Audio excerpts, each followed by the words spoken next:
Open session. The regular meeting of the Albany Unified School District Board of Education for Tuesday, June 26th, 2018. May we have a roll call, please? President Black? Here. Vice President Stapleton Gray? Here. Board Member Blanchard? Here. Board Member Clark? Here. For those who wish to participate, we'll have the Pledge of Allegiance.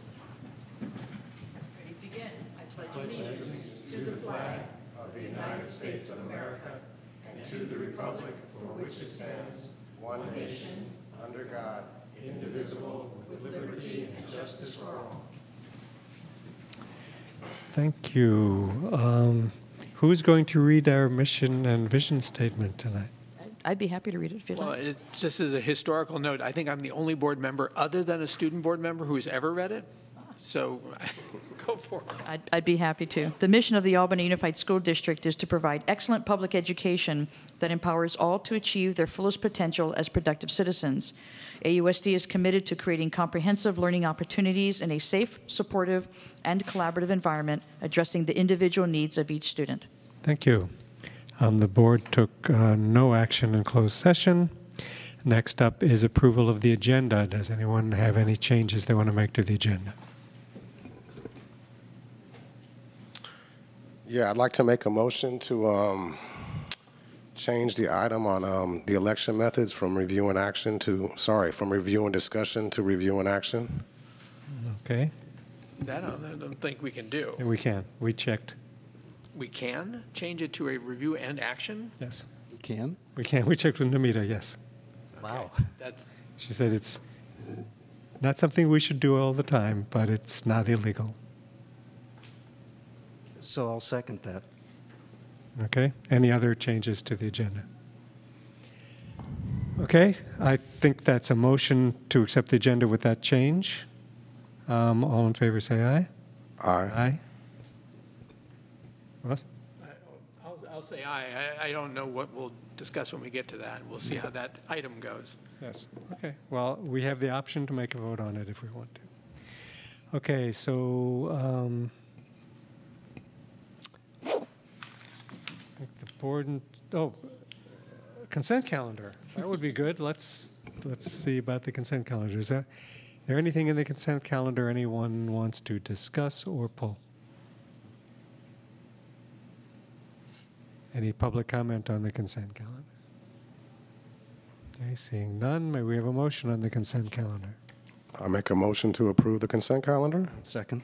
All in favor, say aye. Aye. Aye. Thank you. Board and superintendent report. Thank you, President Black. Just a very short report. The district office is having our move on July 12th. We will be closed to the public from July 11th through 13th so that we can successfully move and prepare our offices. And we will reopen on July 16th. And it's going to be a very fun move. And that is my report. Anyone else?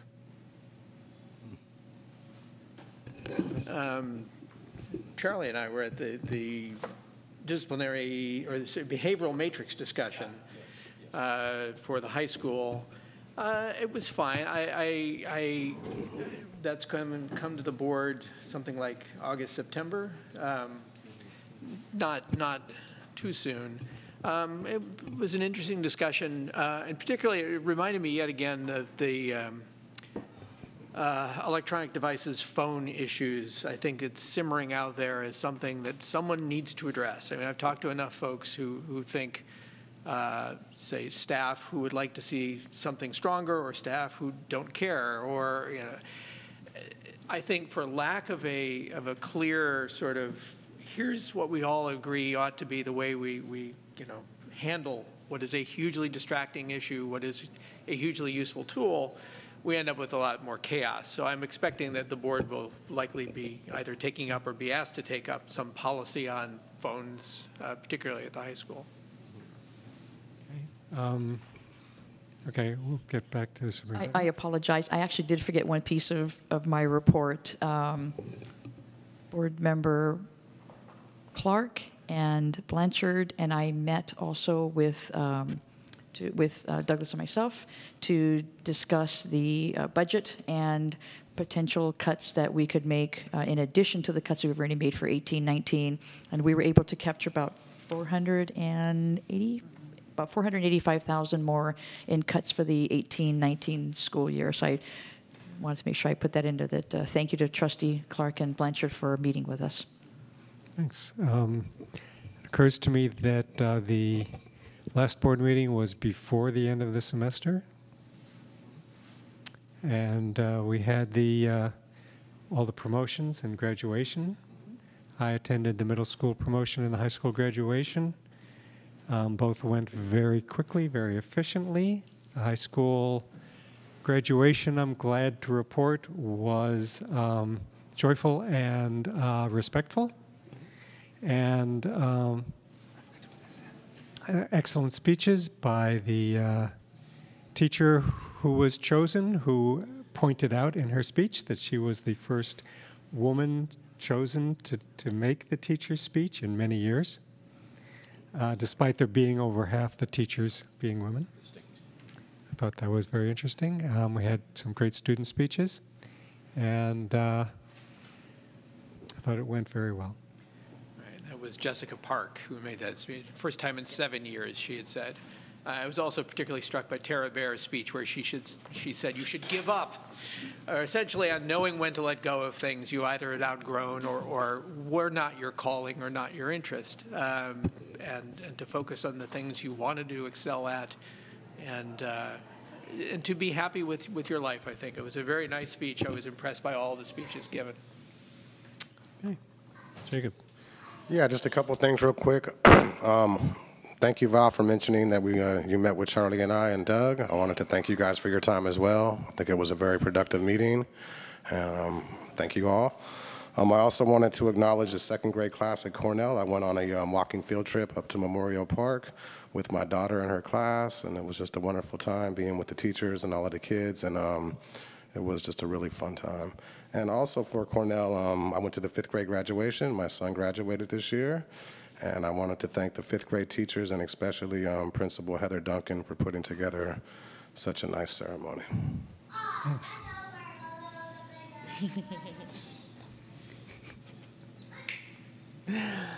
Okay.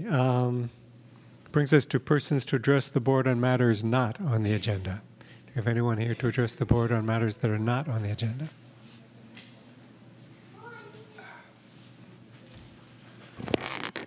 Good evening, President and Board. Brian Parsley, Albany resident and parent of Albany middle schooler.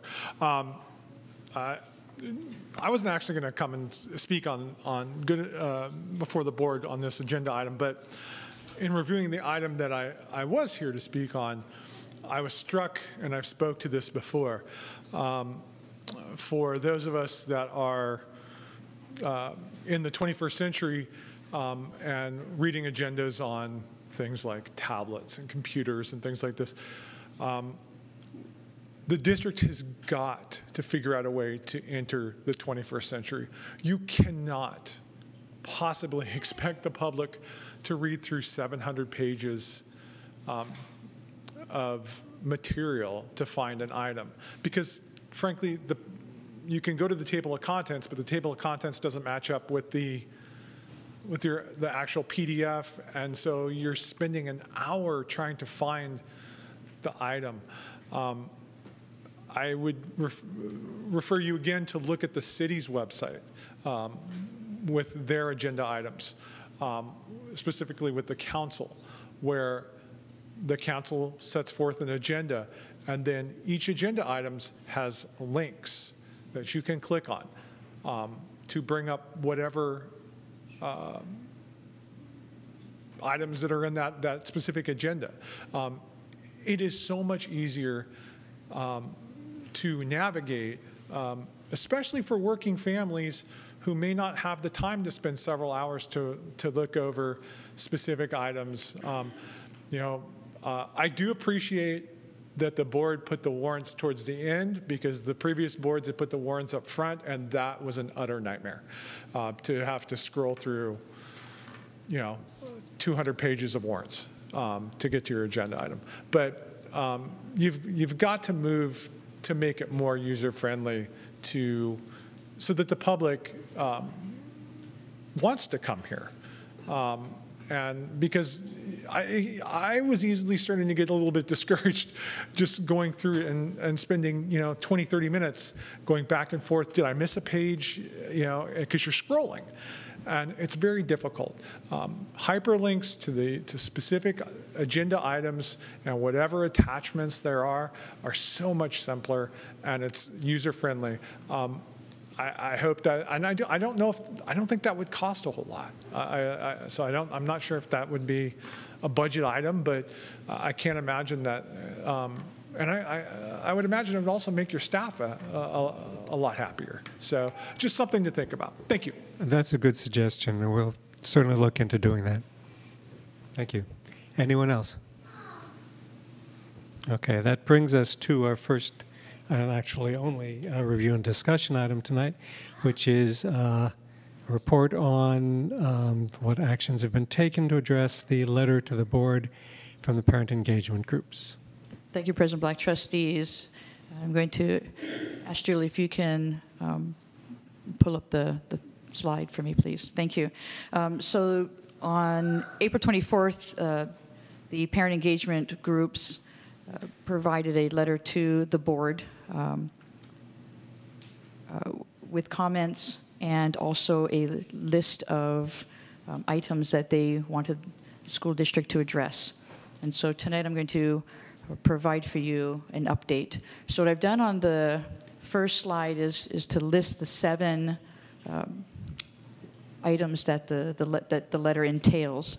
And so the first one obviously is conduct a school climate survey. The second was regular updates at every board meeting on the ACT recommendations, reporting incidents of hate acts, harassment, and bullying, hiring a coordinator of equity, hiring a .2 FTE, that's FTE means full-time equivalent, AHS teacher on special assignments to focus on social emotional issues, offering an ethnic studies class, which is required for all students, and then the district provide compensation to the families of students and staff members who are targeted. Can you go to the second slide, please?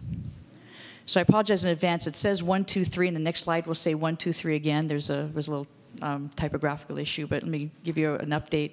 So the district did conduct several surveys this spring, and I was a little concerned that we were sort of over-surveying students and staff, but we did the California Healthy Kids Survey in grades 5, 7, 9, and 11, and the California Healthy Kids Survey did include a staff and parent survey. We typically get a report from the group that holds the survey, and it's usually in summary. And this year what we've done is we have asked them to give us the actual raw data from the survey. That gives us a lot more information. It didn't cost us much. It was a pretty revenue easier thing to request. So we will be receiving the raw data for 2017, I believe, but we're also going to get the raw data from 2016, and hopefully that'll give us some trends there. In the second one, the update on the ACT recommendations, we will be providing in staff reports under the Safe and Inclusive Schools report. We can do this in the fall, winter, and spring. As you know, we provide updates under Safe Schools monthly anyway, so we'll incorporate this in as part of that. I'm not sure why. Is there a way to minimize that piece so we can see number? Thank you. Appreciate it. The third one was that incidents of hate, harassment, and bullying. It is going to continue to be reported by site administration. Our Director of Student Services, Carrie Nerheim, is now going to be working with our site administrators to actually compile this data, looking at the number and type of each incident, and we will be able to provide this data in a staff report to the Board of Education the fall, winter, and spring. What we will not be able to bring, obviously, is any student identifiable information or anything that violates student privacy. Can you go to the next slide, please? And this is actually number 4, 5, and 6 on the original letter. So under the issue of equity, we will not be hiring a director or coordinator of equity. What I've done is I've broken down that Director of Student Service and I will coordinate with our school and district-wide efforts to promote racial equity and inclusion. There are a lot of ACT recommendations in this area, so I've put this in a category that our Director of Student Services and I are going to work on. The Director of Student Services is going to work with site administrators to facilitate partnerships between staff, students, and teachers that promote equity goals, because it is our site administrators who are on site with staff and students. They are best in a position to have and forge those partnerships. And I will work with the district directors and site administrators on the ACT prioritized recommendations. The advisory committee has about 25 prioritized recommendations. I can report that directors have been working on this, even though summer was sort of the timeline to do most of the work. They've already begun them. And a couple of examples are our Director of Human Resources has created a survey for any exiting employees that they can take as a survey, but they can also request and have an exit interview. We'll be working on a survey for any families that exit the district. So those issues will be addressed. We did hire and allocate, we allocated a 0.2 FTE for the high school to focus on social emotional issues there. Please bear in mind that we also currently have a 0.6 FTE allocated for kindergarten through 8th grade, and that person is working on safe and inclusive schools. So this brings us to about a 0.8 FTE. And the HS administration is working with the social studies department to increase access and number of sections on the ethnic studies course for students in 2018-19. But this is not a required course. I really want to let the high school principal work with her staff on making progress on the ethnic studies course. Excuse me, please. Pardon me, I lost my place. As I've discussed with the board in closed session, there's no action we can take on item number 6. I'm sorry, item number 7. Thank you. And that is my update. If the board has any questions. Questions, comments from the board? Charlie? So I just wanted to go back over, so basically we have maybe not a complete alignment of what was requested, but a partial alignment with, we have the 0.2 FTE AHS teacher on special assignment, and you went by it a little bit quickly, but we have a 0.6 FTE a coordinator for safe and inclusive schools, and that I understand is grades K through 8. That is correct, and that's an existing allocation that we're continuing for this next year. And you're also recommending that the Director of Student Services include some of what was requested in what she does? Yes, absolutely. These are pieces of what was in this particular letter that's been assigned to our Director of Student Services. Okay. There are other portions of the ACT recommendations that have been allocated to a Director of Curriculum Instruction Assessment. There's some work on the students' special education pieces that our Director of Special Education will be working on. Great. Thank you. Ross? So the transition between Marsha Brown and Carrie Nierheim sort of caught us in mid-stride on the California Healthy Kids Survey, but in future years, whenever it's given, we can include custom questions of our own sort of planning. Yes, thank you for bringing that up, and that is something that we've made a note of so that we don't have to wait, so it won't be too late. We'll be able to, in advance, have modules that we can adjust. There are some that we already do have customized, but I believe we have the opportunity to customize more, and I'm not sure if Ms. Nierheim wants to add anything more to that, but I believe that's correct, that we can customize more modules. Okay. Anyone else? How about from the audience? Questions or comments on this item?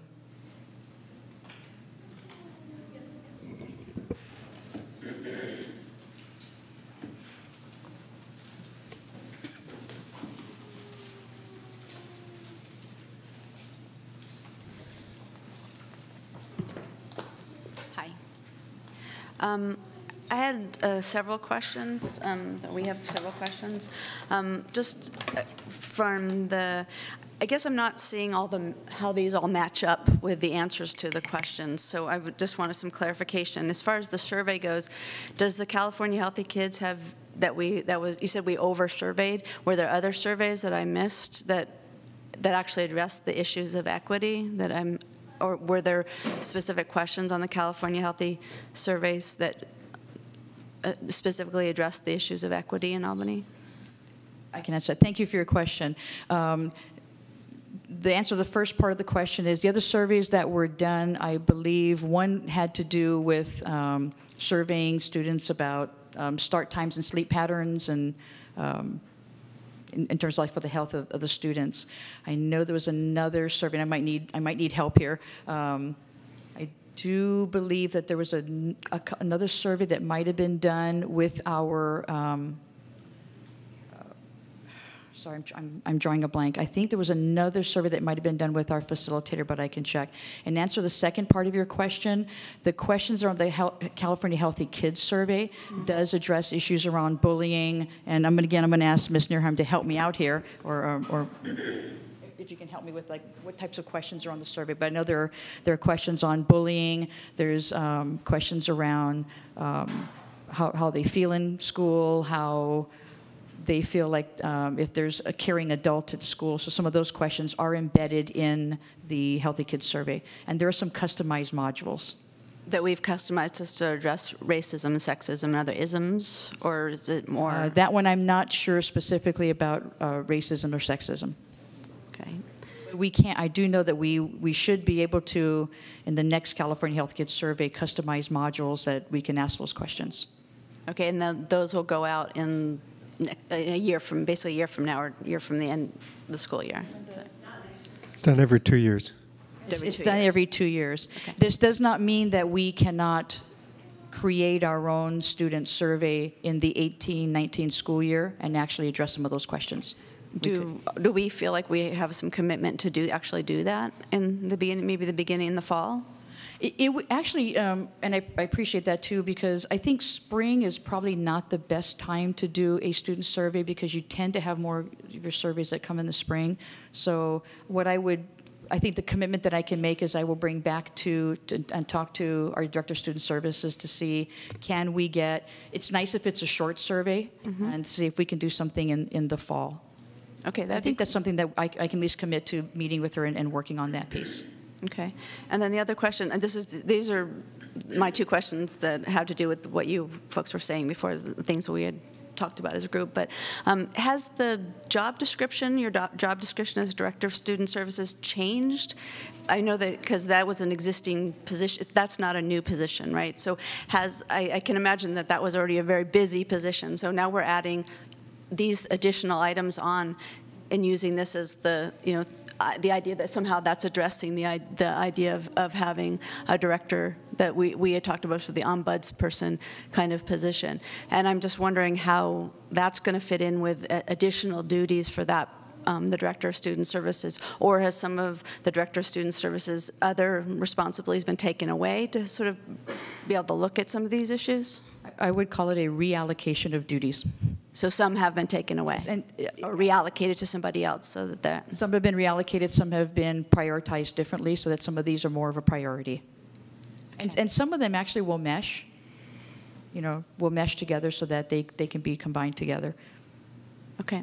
And then some of the other questions that we had sort of wondered about is, I know that an email was sent to you a few weeks, I think on June 4th, wanting to know some of where we are with all this, and I don't know if it was your intention to wait till this meeting to sort of bring this out, or, but I'm wondering if we can sort of address some of the issues in that email and see, so we have a response to them, because we didn't get a response. My understanding that there was no response to the email of June 4th. Would that be okay to bring some of those up? And because what we're looking for is, will the professional development process be ready to begin and implemented this fall? Do we have a plan in place? And so professional development is, there's some professional development that is already planned and ongoing. So for example, the reading adoption professional development will happen. In the other areas of professional development, I'm working with our director of curriculum and instruction to determine what types of professional development that we want to bring to the district, or do we want to, create something more in-house, and looking sort of maybe a trainer's model. What we need to Within, meaning addressing some of the ACT recommendations for the professional development. We're going to be looking at that. I'm not going to commit to specifics at this point because I need to look at the whole picture. There's also, in terms of timing, we have very few professional development days that are allocated. The only time that we have outside of the 3 professional development days, which in the fall days, at least for elementary, is taken with reading adoption, is really to look at any early release Wednesdays where sites have staff meetings, department meetings, and so we'll be working with staff to look at where we can, build in some professional development. So really, when you look at the timing of when we can fit it in, also many times determines the type of professional development that we need to do. How is that going to be reported? Like, how are we going to find out about what's going to be done? And is that going to be part of the reporting in this meeting? We'll be doing the fall, winter, spring. Plus, we also have the ACT Advisory Committee. So any of the ACT recommendations, we can report back to the ACT Advisory Committee. Okay. Do we have some sort of proposal in place that that's going to be approved as far as a budget and the phases of it and the objectives and all that? Who's going to be part of developing all that? Is that in the works?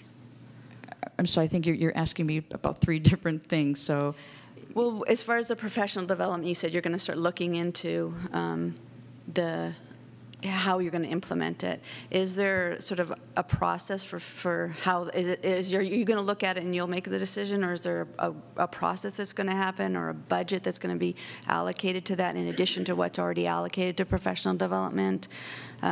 Will there be ongoing community input into that? I'm just wondering what the process is going to look like. Thank you. Thank you for clarifying that. So I'll be working with our Director of Curriculum and Instruction on what timing that we have available. We'll also be working with our site principals on professional development and what we're looking at. We will be focusing on culturally responsive practices and teaching, and that was the second ACT recommendation. And I've chosen to focus on culturally responsive practices and teaching for a very specific reason. When you have those practices embedded in your school district and when it's actually embedded in what you are doing, the direct impact on kids is there. Mm-hmm. So it's not I can get a toolkit or hire a person who's going to come in and train everybody and we're all going to go in there and teach it. Culture responsive practices and teaching it's a pedagogical mindset, and it's engaging in conversations. It's learning about what does it mean to be culturally responsive in all aspects of what we do, not just the teaching of lessons in the classroom, but in the decisions that we make. Mm-hmm. So one of the questions that when we look at budget, to answer the budget piece of the question is, as we make decisions about allocation of budget, the question that I'm asking is, are we being culturally responsive? Are we being culturally aware? Or are we being culturally non-responsive? I mean, we have to ask those critical questions. So this is not something that is, let's just hire somebody or let's just bring in a set of strategies. This is a big shift, and this is a shift that's going to take time. And is there, in the way you're thinking about it, in your process of this, I know you say you're looking at, is there going to be ongoing working together with, for example, the ACT Advisory Committee? And are you going to be in contact with them? And, will there be some dialogue there? Yes. Okay. There will definitely be dialogue. Okay. And they was wondering if there's to be information from the Alameda, if you're going to send information to from Alameda, Piedmont, and other districts regarding potential trainers and program structures. Yes. And actually, part of that, we're already in process of it. And then just give you an example, we have had a former sort of informal partnership with Castro Valley Unified, where we've brought teams of teachers together in doing some work around, we called it the equity work, but it's much deeper than that. I was really looking at math.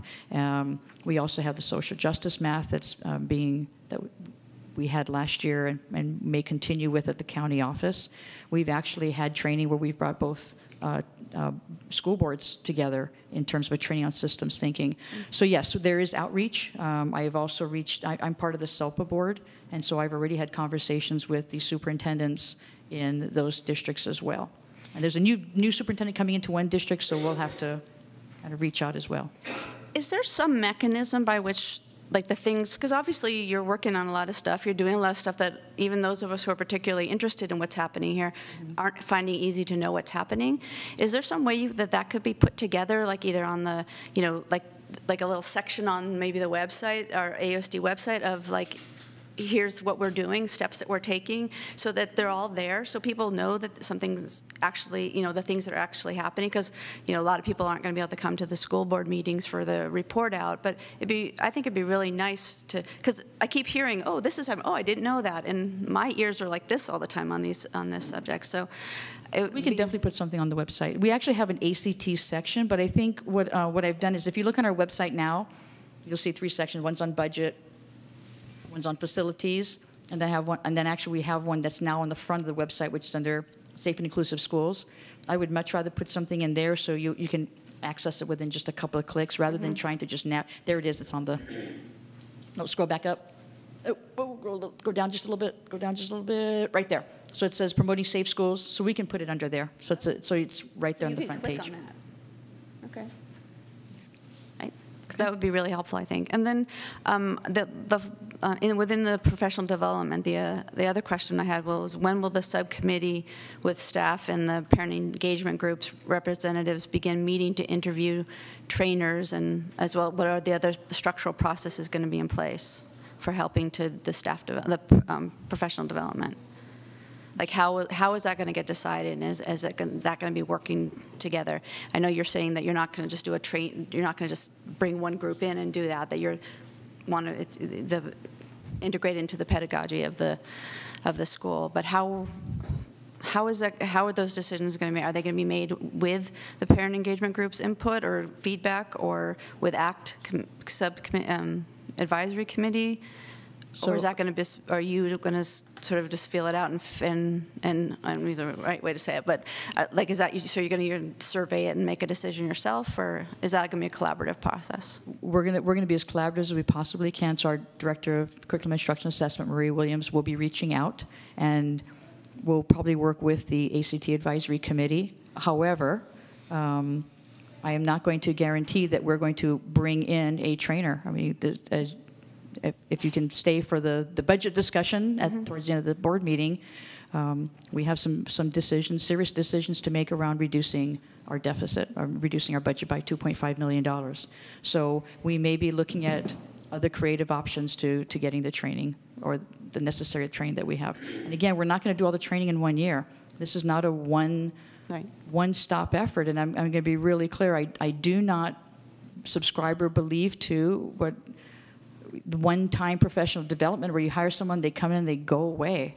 It's not sound practice. I'm in complete agreement with you on that. That's part of why that position, that ongoing position, we felt was so important, because that person would be in charge of continuing helping facilitate professional development, as well as being an ombudsperson for the community. So that is, again, in my agreement with you.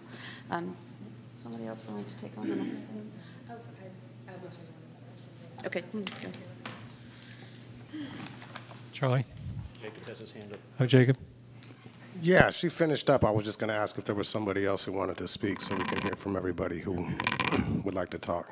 Thanks, Jacob. So I do actually have a follow-on question or comment, and that is, probably people don't know that the superintendent sends the board a Friday letter, updates on what's been happening during the week every Friday.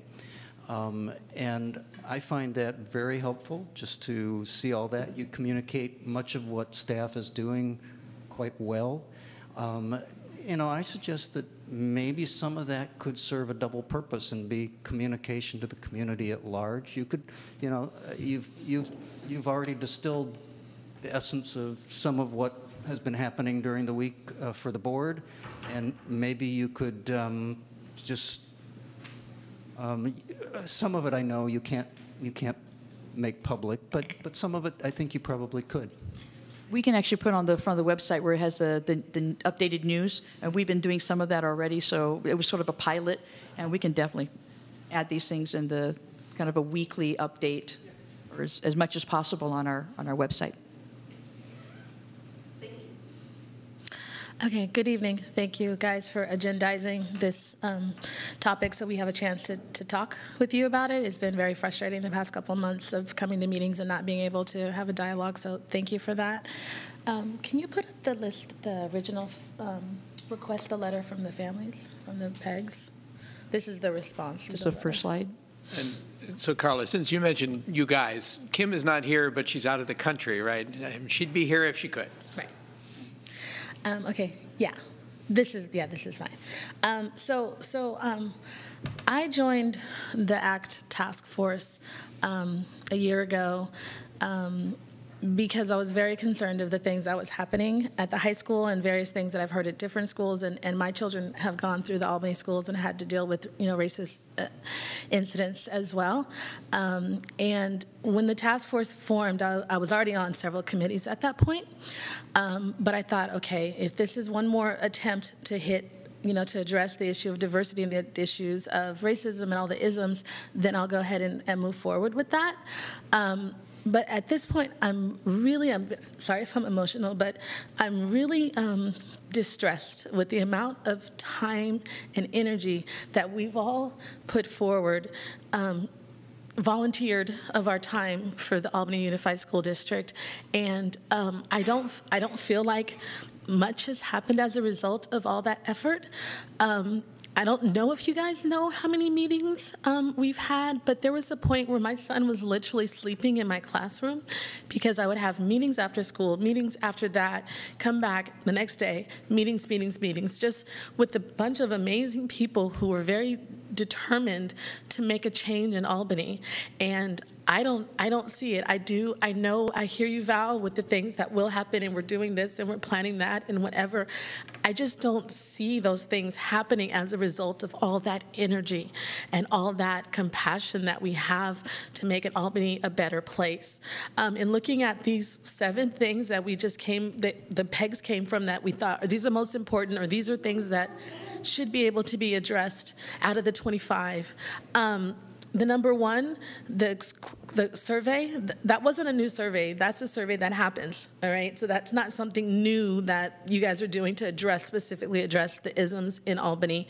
And the second one, you guys are just talking about how you're going to be posting that information, how it's going to be happening, but it's not happening in a way that I can say, oh, this was a recommendation and I see that this is happening. It's not happening in that manner where there's true reporting or reporting that you can put your finger on and go, okay, that's a recommendation and here's what they're doing. That's not happening.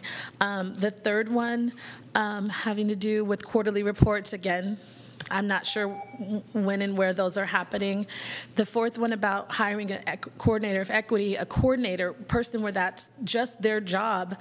I understand budgetary issues, but the reason why that was important is because by the time we came up with this list, it had already been 4 months since we had presented our list of recommendations. And, Carrie was due to the position, Marie is here, but we were still asking ourselves, what's going on? What's happening? Whose job is it to make sure these things happen? And we still don't know what's going on, what's happening. Things are still not moving forward. The fifth one, that is something that we can definitely say that has happened, that has come out of this letter or this task force or whatnot, so that's positive. The fifth one, we already had an ethnic studies class. The PEGs were wanting it to be a required class. So just saying that we have a class that we already offered and now kids can take it really isn't a change to me. And then, of course, the last one, the money or whatever wasn't addressed. And I understand you guys aren't going to pay these families money for their pain and suffering, but what else can happen for these families? What other accommodations, whatever support, whatever other ways of supporting the families and the communities around this issue? I just don't see it, and I'm emotional about it because I really, these are great people that had great ideas, and it's been summarized down into 25 different recommendations that need to move. They're positive, they're specific, targeted things that would improve Albany, and I just don't see it moving. And so we talked about survey burnout. I'm committee burnout. I'm still probably on about 5. I can't even count all the committees I'm on right now. But I love Albany. I've been here 13 years, and I don't know how much I can keep giving in this way, but I keep staying. I keep coming. It's vacation. I'm here because I really want changes to happen in Albany, and I think you guys have an opportunity to do that if we move forward with them. So thank you for your time. Thank you, Carla. I'm Alexandra Campbell-Jones, and I am a parent of one of the girls who was harmed in the Instagram account, and also representing the Black Parent Engagement Group. And I'm really disappointed to see the response to these recommendations. They just seem really weak and watered down, and like you still don't really understand the implications of what happened. And instead of addressing each one, because I think everyone has a lot of opinions, I'm going to really focus on number 6. I know Val was at the Black graduation. I don't know, maybe Ross Stapleton Gray. I'm not sure anyone else was. But it was a beautiful ceremony, and it was there was a lawyer who spoke, and there were teachers who spoke, and there were students who read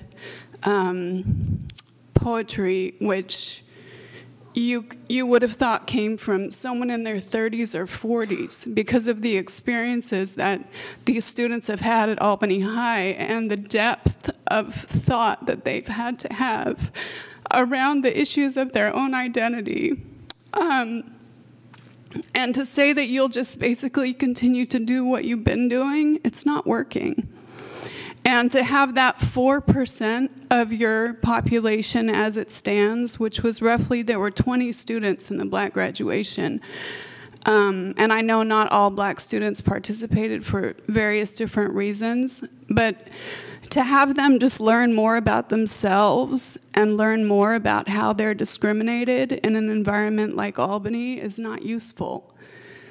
That ethnic studies course needs to be mandatory in light of what happened at Albany High. And I mean, do I have to go back into detail? Students being compared to animals, students threatening to hang other students, and those students got paid. Those students got paid huge amounts of money. And then we, the parents of the students who were harmed, sat in the awards ceremony and watched those students get awards. Some of them got multiple awards. So they were honored. There was no repercussion for their behavior in Albany. And my daughter said things got worse, not better. And it was harder to go to school. She struggled more going to school in the last 2 months than the last year. I wasn't even sure she would graduate. She was miserable. She wants me to pull her younger sister out of Albany. She said, "Don't let her go through what I went through, Mom. It's not going to change because they don't want to change."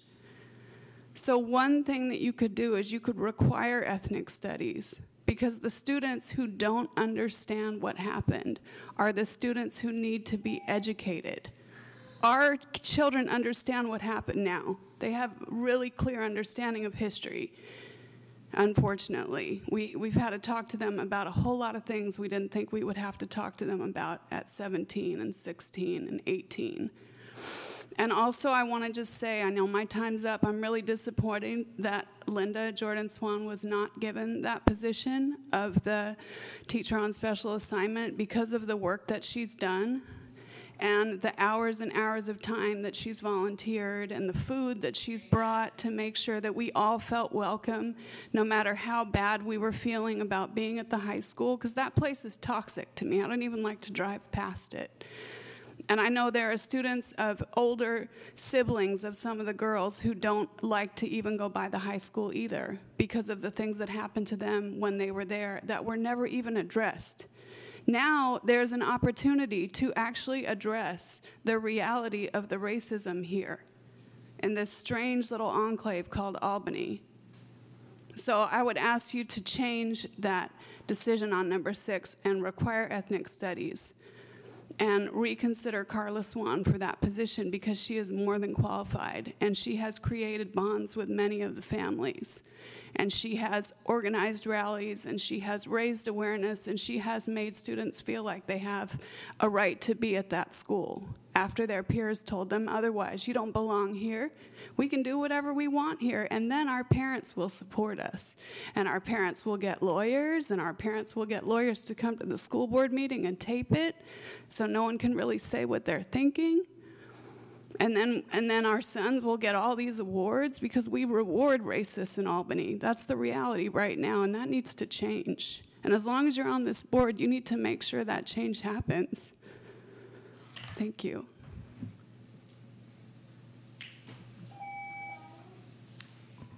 My name is Zoe Francesca, and I'll have 3 students at Albany High School next year from my family.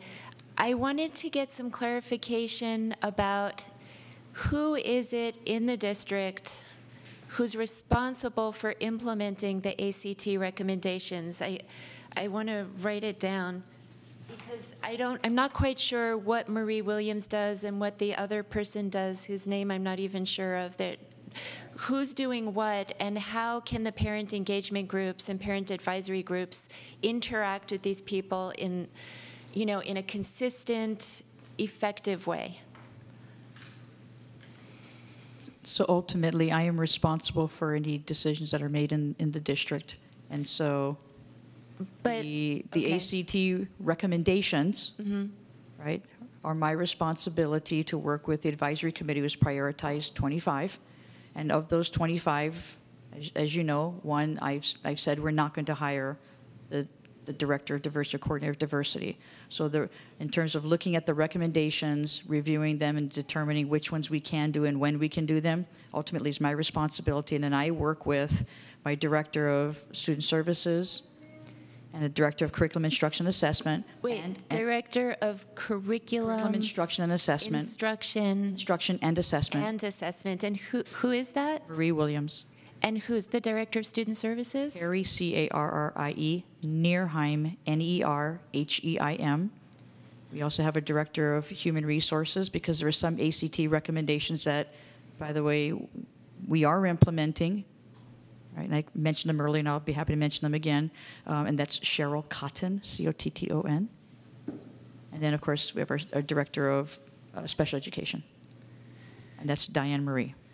So in order to get these recommendations implemented, in a timely fashion, how can the parent engagement groups and parent advisory groups work with this team of staff members?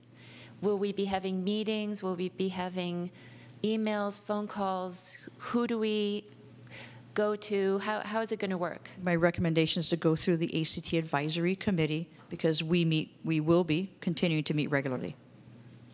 So the ACT Advisory Committee will be meeting does it meet monthly or quarterly? We have been meeting monthly. I'm not sure if we're going to continue to meet monthly, but again, they're an advisory group. So ultimately, I work with my staff on the recommendations and to determine which ones we can and which ones we can't do, and which ones we can, but in different timing. And then how would you bring in the parent engagement groups to decide whether or not something's feasible, or how it would work, or whether it's possible? So what I'm going to institute probably in the fall is, I call it like a superintendent's roundtable, and I have several, so it gets kind of confusing. I have a roundtable that I meet with our bargaining unit groups, and I have one that I meet with our fundraising groups, and it's our PTAs, and they all have specific functions. And so one of my plans was to create a roundtable group where a member of each of the parent, a member of each parent engagement group, advisory group, can sit and meet with me. But we can also meet with through the ACT advisory group.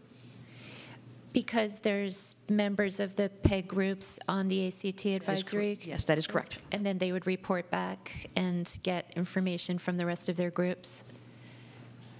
I'm not going to specifically answer to that, because I don't know if that's Okay. exactly what is And happening. with the superintendent's roundtable group that you might start in the fall with a member from each parent engagement group, can you say how often that would meet? I'm thinking. My other roundtable groups, one meets monthly, one meets quarterly. So One of those. Okay. I would have to think a little bit more on that one. All right, thank you. Okay, I'm going to interrupt here for a second. We have a very long agenda tonight, a lot of business to conduct. We want to hear you guys. If you have specific questions for the superintendent, I wonder if you can write them down and give them to her. If you want to address the board, that's what we're here for, to hear you. So if you want to talk to the superintendent, I would really appreciate it if you could take that offline so that we could get through all our business tonight. If you want to address us, we're here to hear you. So please do that. And we do want to hear all of you, so let's... I'd be happy to set up a meeting and speak with you, or anybody individual that wants to meet with me. I have a little bit of time the rest of this week, and then the week of July 9th, pretty much on, I will be back in the office. Charlie? So I just wanted to demystify number 6 a little bit there. The process of adding a class to the master schedule it's a long process, and it doesn't mean the answer is no. It just means that it has to go through the Instructional Improvement Council at the high school. There's a lot of considerations having to do with the master schedule. So that has to get referred to the high school staff, and I think that's the place where it should be going. And I just think we just have to demystify what's happening there in terms of process. If that's what we're doing, is sending it to high school staff, we just need to say so. You know, I guess the observation I would make is the master schedule is complicated. I've been through this before, a dozen years ago or so. It's when we added the Identity, Health, and Society class, and I had no idea just what the consequences would be there in terms of what it did to the master schedule. So I'm aware of that, and just having expressed that awareness, I'd still like to see some discussion of that proposal get taken to the high school. Okay, thanks. Hi, my name is Delisa Branch Neely, and I do want to address the board on this topic. Sounds like you just have to have better communication between the ACT and whoever's doing that, and I know everyone has been working on trying to do that, so I'm not going to spend any time on that. As far as, I will hit number 6 as well, and also what's coming up down the line with budget. So we all know that African American students and students of color are not very many. So prioritizing is very key, and I'm not really hearing that we're being prioritized. It's been over a year since the event. We've all been together. We all know what happened in 2017. We've all heard it. Everybody has, made their decisions. The public of Albany, the city of Albany, don't really even know what's happened. They still don't know. They have no clue on what happened at the high school last year and how the students were affected, the girl students and other students, the Tibetan students that were just really never even really addressed either. Or the other Instagram site where it had misogynistic pictures of other young students, not of color, but girls. So we really have to get down and address this. And I'm not sure what can be done, but I think it needs to be a priority in your budget because it's very important. And as Alexandra did share, for our students, I've now have 3 high school graduates from Albany High School. Thank you. They earned it, and they earned it very, very, very, it was very difficult for each one of them to earn it, but they did earn it. So I'm appreciative of public education. I've always been an advocate of public education, and I will continue to be an advocate of public education. I'm also a registered nurse, and I am an advocate for people's health care and mental health care. And we have to make that a priority, because if you don't, we're ending up with all kinds of circumstances, children in cages, okay? So we've really got to rethink about what our priorities are for Albany Unified School District if children that are of African descent or Latino descent or Jewish descent or LGBTQ descent, whatever that may be, we have to prioritize them and include them in the budget. And when you see there, you can just start with the history class. You can start with the classes that are already in place. You can do the staff development with what's already here. American history, the history book has 1 page on slavery. 1 page, front and back. Caucasian students do not know who Emmett Till was in Albany High. I mean, these are things that my children, I've had to educate my children on. And all children, whether they're of color or not, need to be educated and brought up with what has happened to people in this country that were kidnapped from another country and brought here to work and lay the foundation of this country. And now we're ahead how many hundreds of years, and people don't know. We take it for granted that they know.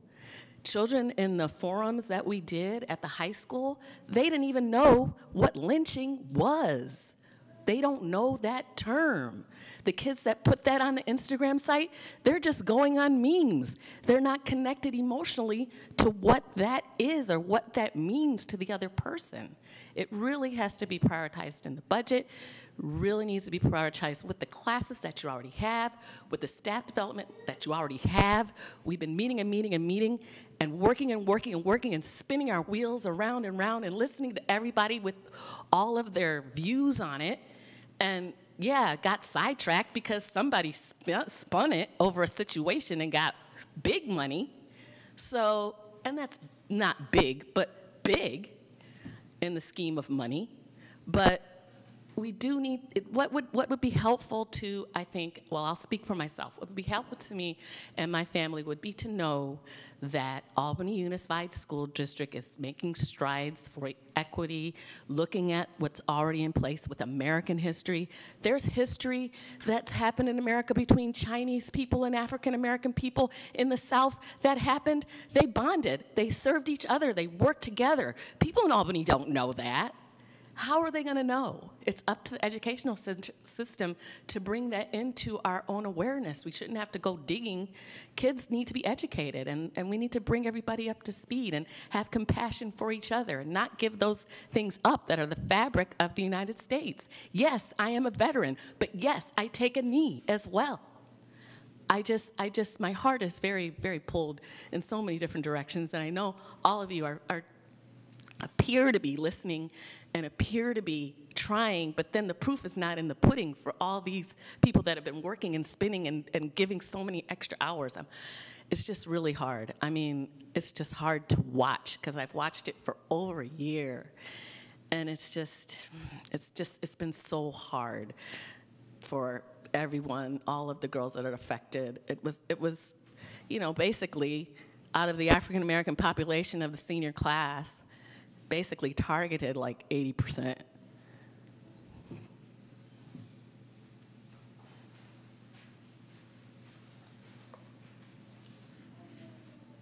Hi, good evening. Bruce Fukuji. Keep this brief. You know, when we look at it from the kids' point of view and the kids who are in high school and we listen to them and their voices around how they feel about what's happened, and we hear about the inequity around the award that happened for all these folks, for these kids who perpetrated these incidents, and then they were financially compensated for it, and then they brag about it. You know, it's a tragedy that's really unimaginable in terms of what experience our kids are having in school. And, you know, I think that just as the board, you know, as the leadership, I'm surprised at the lack of inquiry around what does this really mean and what can be done about it. Here we are a year later, and we're debating a very watered-down version of what has been discussed about what to do. The main point I want to make is that when the Civil Rights Act was passed, and when there was a presidential proclamation around what to do for equity, related to environmental justice, the issue is that no one should be discriminated against, and there should be equal opportunity for everyone. And there seems to be a real lack of connection around how to take responsibility around what does that really mean in terms of being able to serve the kids here in this district so that everyone has the same opportunities and the same possibilities. And if you have some kids who are really suffering around their experience in school, there has to be some interventions that help rectify that. And we've had a year to talk about it, and I look at the list, and I feel like that it's so watered down in terms of the richness of the kinds of conversations we've had around how to reach people around making these kinds of changes. And it's like, where's the inquiry from you around what is the people are talking about, what would be effective, what do we need to do to show leadership in this issue? Yes, Charles, there's a lot that has to be done to change a class in the school district. That's one way to talk about the topic. Another way to talk about the topic is, I really believe in this, and I want to see something happen about it, and show some conviction around the kinds of change that needs to happen. It's alarming. It's completely depressing to see what's going on. I mean, to have on so many levels. And we still haven't seen the end of the legal actions that are going to happen. We don't know if there might be more awards or not, but it's just, there needs to be some leadership around having the right attitude and spirit around how to address these issues. And it has to go from the top down. And we've really been missing that message from all of you. And we've been really frustrated by the communication gap, I think, that's going on between all of the people that have been participating in this and then Val's interpretation of it and how it gets communicated to you. So I think there needs to be a little work. For example, the parent engagement letter wasn't even included in the board packet. Wouldn't it be helpful to read the actual letter of what people had to say? I think that would be helpful to do that. I look at the recommendations. There's nothing about community members or JPEG. I know we've talked about that at the superintendent roundtable, but it's not in the written recommendations in response to the things that are being asked for.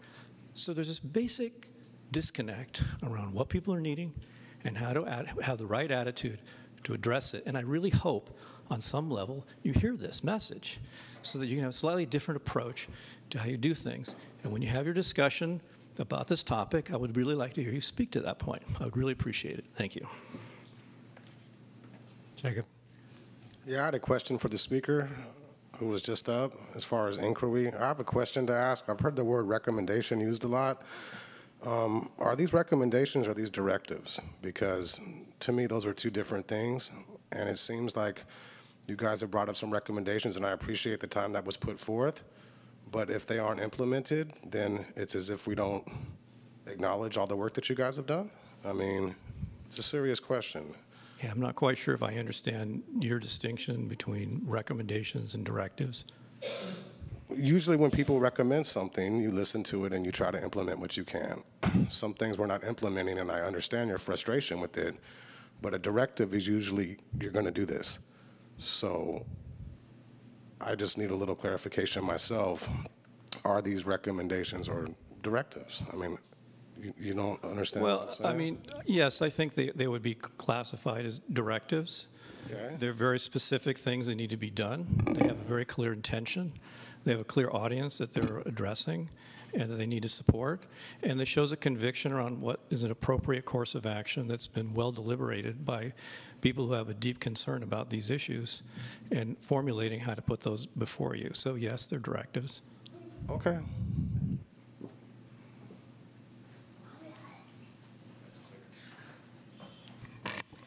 Hi, I'm Bonnie Wolf. I am one of the people who spent probably hundreds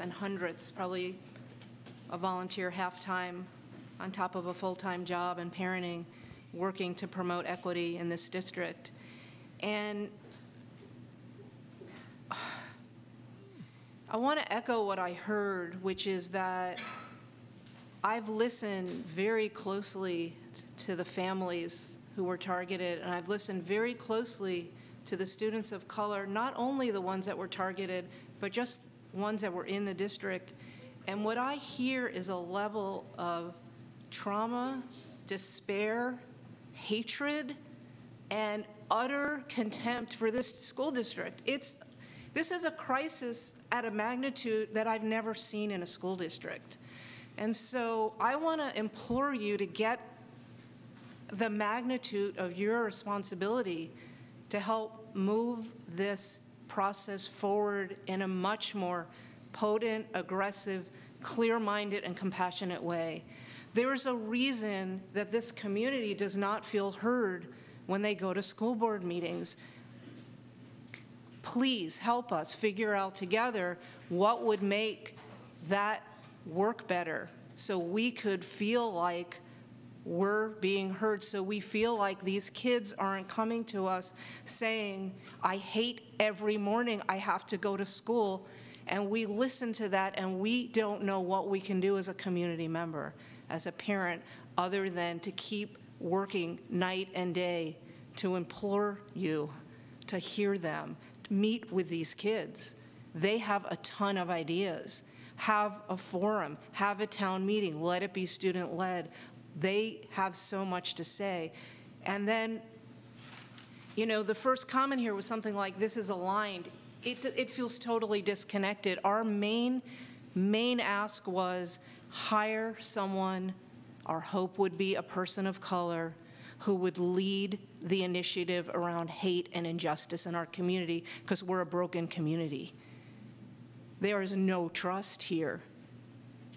These kids and the kids who got settlements mocked those kids. It went on and on and on. The Nazi salutes still happening. It's heartbreaking.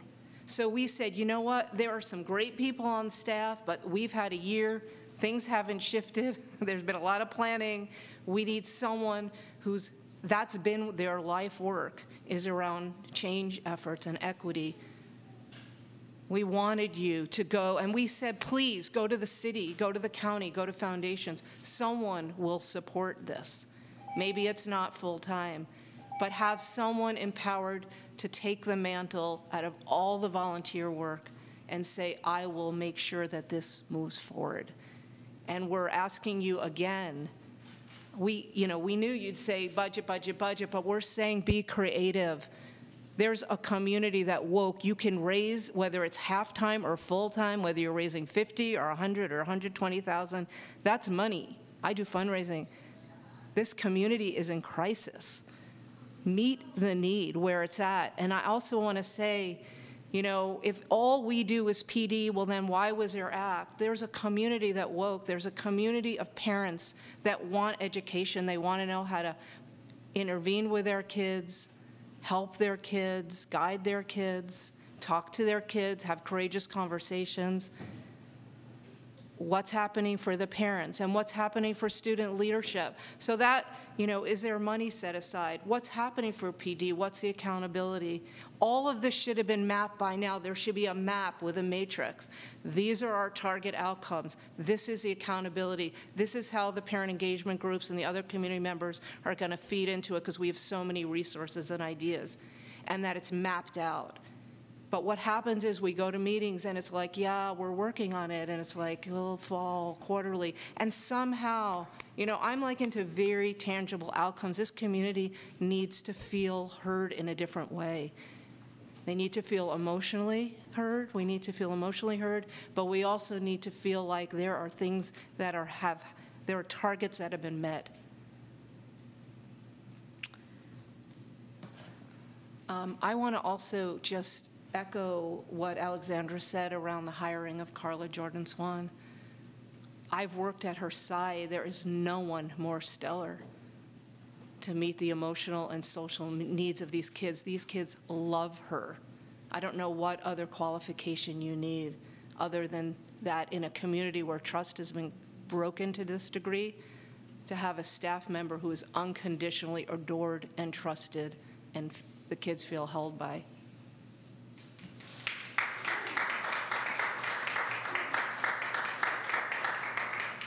Hello, my name is Tidra Grogans, and I'm one of the counselors at the high school. I've been there for 14 years, and I'm now a parent of a rising first grader at Marin Elementary. My question, I don't know if it's for the board or for the superintendent or the district staff. My question is, who is involved with diversifying the students of Albany Unified School District? Do you have some influence? Who helps make that decision? Well, we're a public school district. Kids live in Albany, they come to public schools. So what about inter-district transfers of students of color? We can't discriminate to say we will only accept kids of color. We are accepting a certain number. When we have room, we accept kids from out of district. Okay. But their ethnicity cannot be, as you understand, can't be a criterion. That would be illegal. Okay. Well, what I would love for you all to consider is to, if possible, make it a priority to diversify the school district. I know that there's only a handful of students of color, faculty of color who teach or work at the school, not mentioning the custodians who work. I'm talking about the actual staff who are teaching the students. If we can't help with that process, because I know it's challenging because I've sat on those interview committees, I wonder if it's helpful for those students if they can't see someone who looks like them teach them or work with them, that they can actually see more students who look like them in the classroom, so they're more encouraged to apply for the advanced level courses, because some of the students are saying they're not going for the AP or the advanced level classes because there's not individuals who look like them in those classes or instructors who look like them to make them feel comfortable. So I'm just wondering, if possible, if you can consider thinking of that being a priority or something to think about. And I know it's could be discriminative or whatnot, but I think at the rise of what happened last year, students need to see someone who looks like them besides myself and a few others who work at the school. And actually, I can answer that very quickly. I've already met with our director of HR, and she already has expanded the outreach that we are going to do at different universities and programs where we actually go out and recruit. The one thing we probably won't be able to do is to fly her out to different parts of the country, but she has greatly expanded the programs and the outreach so that we can bring in more faculty. Absolutely, and that is already in place. Okay, perfect. Thank you. Come on.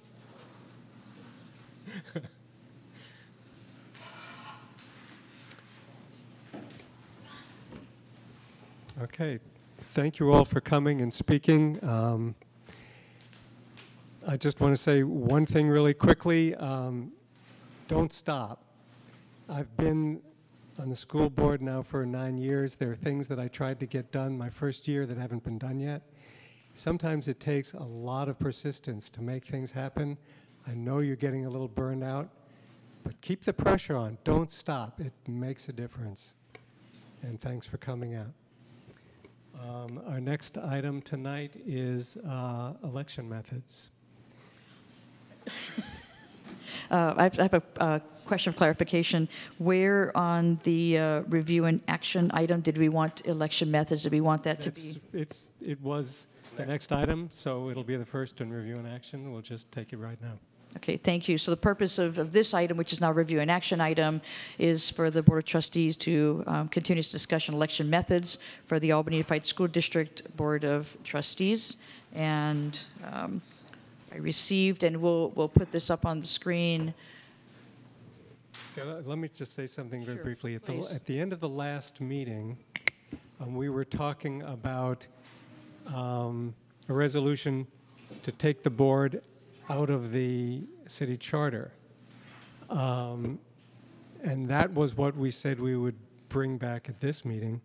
But I had the strong feeling that we did not have unanimity in the board to do that. I thought that it wasn't time to bring that to the board, if ever. So that didn't get on the agenda.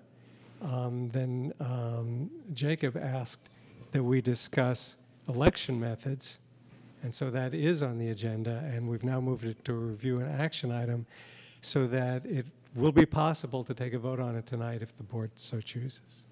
So now we're talking about election methods. Thank you. And we also have, and I'm not going to read the entire background information because we have discussed this before, but At the February 13th board meeting, the school board did pass a resolution to 1718-11, which supported a change in the election method for the Board of Education to ranked choice voting at large. We did receive from a community member a draft of a sample resolution, which we do have available, as well as a map of what if we'd gone to sort of a, there we go. So we can take a look at this if you look at sort of the demographics of going to sort of a by trustee area voting.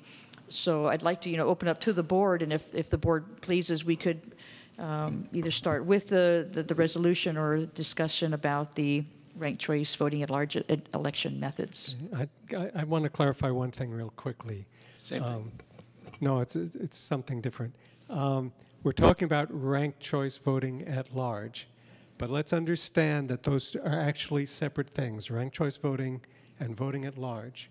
We have plurality at large right now. You could have ranked choice voting at large. You can have ranked choice voting by trustee district. You could have plurality by trustee district. The Ed Code actually provides for 3 possible election methods for school districts. That wouldn't be our district because we're under the city charter. But in general, here they are. Each member of the governing board be elected by the registered voters of the entire district. Now notice, it just says registered voters of the entire district. It doesn't say it can't be by ranked choice. It just says for the entire district. That one or more members residing in each trustee area be elected by the registered voters of that particular trustee area. That could be plurality, ranked choice, or some other method. And the third is that the voting be by the registered voters of the entire school district, but the person elected must reside in the trustee area, and nobody's discussing that these days. So I just want to be sure that when we discuss this, we keep in mind that ranked choice and the at-large versus by trustee area are separate items. So we could have ranked choice by trustee area, and we could leave the city charter and still have ranked choice voting because it would still be registered voters of the entire district. It would still conform to Ed Code. That would require the county to go along with it, and we don't know that they would, but it's not prohibited by law. So I'm sorry, that was just trying to frame this a little bit. So Ross, what did you want to talk about? I just wanted to explain what that graphic was if we're going to go back to the little map. So if we were to go to districts, we'd have to have districts, and they'd be drawn somehow, and that's an open question, and it costs money. If that's Albany and those are the 5 districts, those orange dots are the current, are the 7 folks who all showed up when the ATA had its candidate forum. I'm one of the ones down there in the bottom right, along with Jack Morton. Clementina Duran would be in that one in the center. Charlie is one of the 3 up at the top. Just showing that, say, if there were elections that were held by district, we'd end up with circumstances where if these were the folks that actually ran, Clementina would get a walk-on because no one's running against her. Jack and I would battle to the death over 1 seat, so it couldn't be both of us. Whereas if we were doing this at large, you end up with the top 3 candidates if you do ranked choice, which could be any of the 3. There's no head-to-head run in a given district. Charlie? So I wanted to offer some perspective and maybe ask just that we take a minute or two to recap how we got to where we are now. I think that would be useful. As I recall, it was in February. The resolution that we passed here simply stated that it was our belief that ranked choice at large best reflected voter preference. It was the method that best reflected voter preference. So we have a confusion between what we think is best method and the kind of urgency that's being posed by these lawsuits that are being filed under the California Voting Rights Act. And it appears to me that these are kind of coming to a head in that the information we have is that council's response to the Charter Review Committee's proposal to move to ranked choice at large was to move toward district-based elections, to considering the possibility that they would put on the November ballot district-based elections. And so, because we're under the charter, this affects us. And I guess there's some time urgency here in that this is our last meeting before council has to make some decision on whether they're going to the voters in November with a ballot measure. Do I have that kind of chronology more or less? Yeah, the other complicating factor is that we're still waiting to hear from the one case we know of where the judge could render a decision indicating whether ranked choice at large was protection from suit under the Voting Rights Act, and we don't have a decision there. The next, if we changed the voting method this November, it wouldn't affect this election. It would affect the election in 2020. We could have the same effect by having it on the ballot in June in 2020 and affect the 2020 November election. So any urgency is because of the danger of being sued, not because of the necessity of getting it done before the election. And do we anticipate that the city council is going to do anything if otherwise unprovoked? I hadn't heard that they were going to put a districting proposal on the ballot in November. No, my impression from from talking to the mayor and vice mayor was that they had no intention of doing anything quickly. Jacob. But how do we know something's going to be on the June 2020 ballot? We don't. I mean, well, you just said that. No, I said that's the next opportunity. If we didn't fix something in November, if we didn't have anything on the ballot in November, if it went on the June 2020 ballot, it could affect the If it November did, 2020. but if not, If then it it did. would have to go to November 2020, which would then push it back to 2022. That's right. Right, and I just wanted to say one more thing too is, as far as this discussion, we the board are not saying we want to go, or we have the power to go to ranked choice voting at large. We're simply asking the voters to weigh in and decide if they think that's how the Board of Education election should be held. So I just wanted to make that clarification that whatever we decide, we don't have the power to just do that. I'm simply advocating that we let the voters weigh in. We don't even have the power to get it on the ballot. That has to be the action by the council. That's another issue. Thank you, Ross.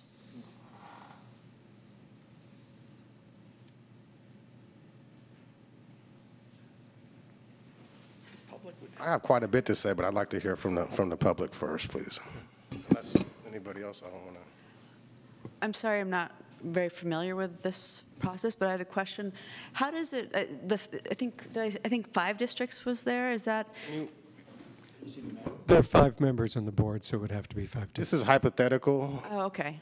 The person who sent this did it to the best of their, I don't know if I should speak for anybody, but my understanding is this is an example of, based on population, what 5 districts could look like. So if we, not necessarily decide, but the voters, whatever, if we end up with 5 districts, this is just an example of how it could look. Is 5 a magic number for No. this kind of thing? I'm just wondering. I don't think it would have to be 5. I think that it could be. Could it be 3? Because it 3. We could have the president elected at large and 4 districts. There are different ways it could be done. As a parent here, I don't know how it was when you folks were parents of kids, there's really communities in the sense of surrounded by each of the schools. So there's ocean of the elementary schools, because everyone else converges after that. So I think there's sort of a sense of the school in terms of the people. And I know there used to be more choice in what school your child went to, but now my understanding, and I could be wrong, is that it's really much more assigned based on where you live. And I'm wondering if that's a map that actually exists. Well, it's actually by choice, but most people choose to go to the school closest to where they live. Oh, because I've had people, tell me that they weren't allowed to do that, that they were told that that used to be that way, but not anymore? They state their preference, but if that school happens to be full and they got in late, then they end up at a different school. Okay, okay, thank you. And recognize also that if we had districts for the school district, it would be probably behoove us to have the same districts for the city council. I'm not even sure if it would be legal not to, since we're in the city charter, but that I don't know. Yeah, but something that might fit our schools, say, won't necessarily fit the council per se, and we don't have an elected mayor, notwithstanding the attempts of Mr. Lieber. So you have 5 council members elected. It would probably make sense having 5 areas, or then we have some complicated mess where we have 2 areas and an at-large candidate, 2 from each, et cetera. It could be a mess. Yes. Good evening, Board. Brian Parsley, Albany resident. First off, let me say it's a little irresponsible for this board to speak for the council. The council never said they wanted to go to districts. Never, ever. I know because I was at the meeting. No, I agree. I don't think anyone here said that the council did. I believe Charlie said the council was interested in seemed to be more interested in going to districts. No, not the city council, our council. He was talking about our lawyer. Your council. No. He was talking about the city council. Hang on, everybody. Just hang Well, yeah, Charlie speak for himself. If I said something that's wrong, I apologize. Okay. If you are interested in following this subject, my suggestion would be to watch the council meeting and actually heard what they said. The council did not say that they were interested in going to district elections. The council said that they were going to put forth a study to see if there was polarization in elections in the city. They didn't make a decision. They made no decision. Okay, I misunderstood what Charlie However, said, and their thank you for attorney, that clarification. the city attorney, who went to lawyer in school, so I imagine he knows what he's talking about, said that ranked choice voting is not a remedy, or at least at this time, does not appear to be a remedy for the California Voters' Rights Act. So if you go to ranked choice voting, well, first off, you can't go to ranked choice voting because the council has decided that they're not going to put that on the ballot. Because there's no way they're going to be able to get a study done by the time that something needs to go on the ballot. So, I mean, the reality is that's not going to happen. The only way that you can is if you come out of the charter, or if the board decided to put a ballot initiative, or a member of the public decided to get the number of signatures to put that on the ballot. Those are the only ways, because if they're doing a study, they're certainly not going to put something on the ballot that while they're doing the study to see if there's polarization. The whole point behind the California Voters' Rights Act is to, at least the way I understand it, is if there's polarization for minorities in voting within a certain city. And I'm not quite sure, I mean, I probably could have sketched something in the back too with districts. I don't know what this means. So I'm not quite sure. I mean, districts are drawn up typically by the county, or some form of board that the county instructs to draw up districts. So I'm a little concerned that members of the public are bringing in drawings, and you're working off of that. So my suggestion would be that to kind of figure out what you guys want to do. I mean, ultimately, I mean, that's what's so confusing about the agenda item, because there's nothing really, and moving it from a discussion to an action item, because there's no data, there's nothing there in the agenda item for the public to look at. So that's difficult as it is. My suggestion would be for you as a board to get with your council. That's a whole nother subject. I think it would be really good for you to have council here on the dais every week. But to get with your council and see what their feelings are with regards to the ed code, how ranked choice voting, how districts, how the election, or coming out of the charter, how that's going to affect the board. And that's an item that then you can discuss with the public, because it just sounds like we don't really know what's going on other than we have a lot of feelings and not a lot of facts. And it would be really good for the public to hear the facts, not just the feeling part. And so maybe to have, when you're going to have this discussion, especially a discussion which has pretty big legal ramifications, to actually have an attorney here that you can talk to, especially if you're going to take action on an item. I think that would be super important. So thanks. Okay, I agree with everything you said, but one exception, which is that although the city is not going to act to put anything on the ballot for themselves this November, they might, on our request, put the school board election on the ballot this November. Everything else you said, I agree with completely. Charlie? Charlie was first. Charlie and then Jacob.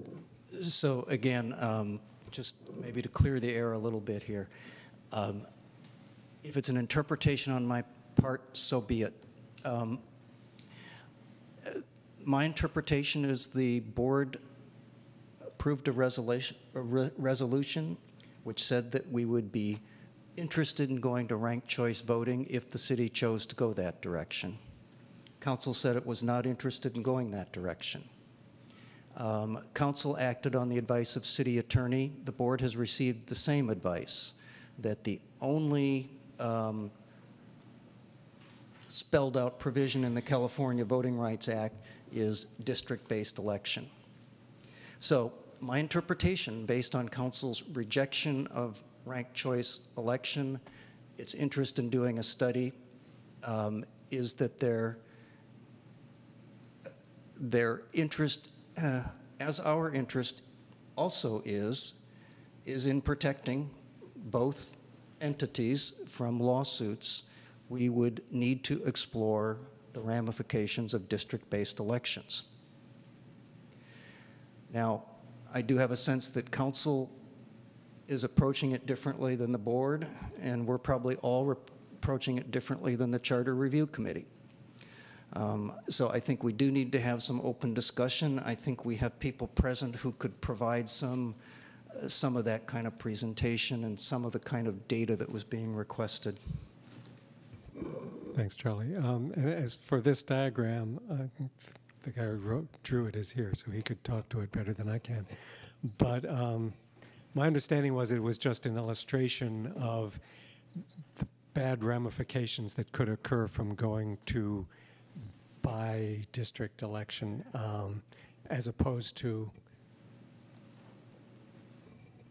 anything else. It's just, an illustration of the sorts of problems that occur when you go to a by-district election that make it less representative and of the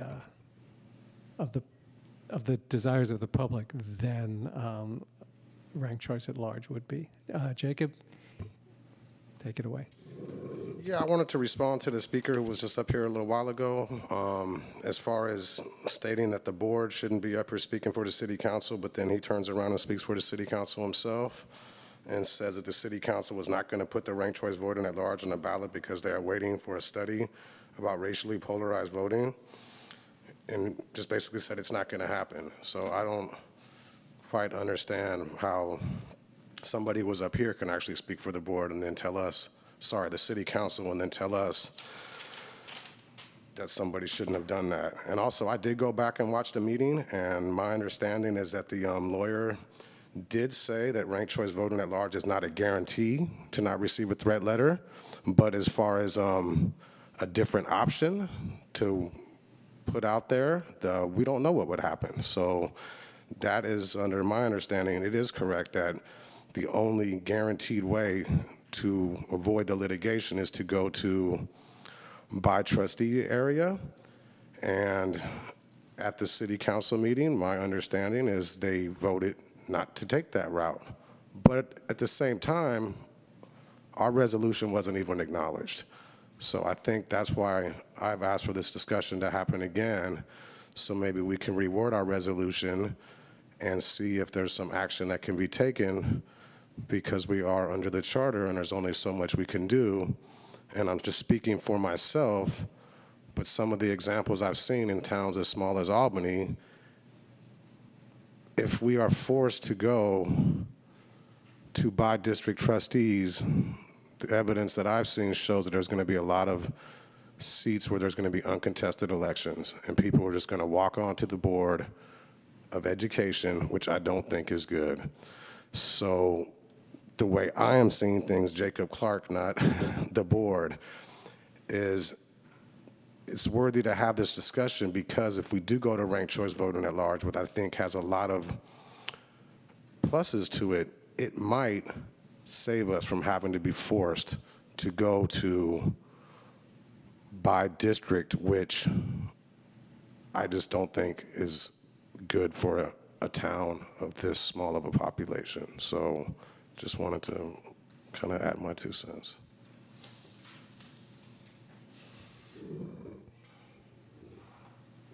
Ross? Well, maybe for the public, give a little rundown of the case that we're watching. I mean, there is a case in what stage is it at? In Santa Clara? It's in Santa Clara, and I believe they're going into what's called a remediation phase.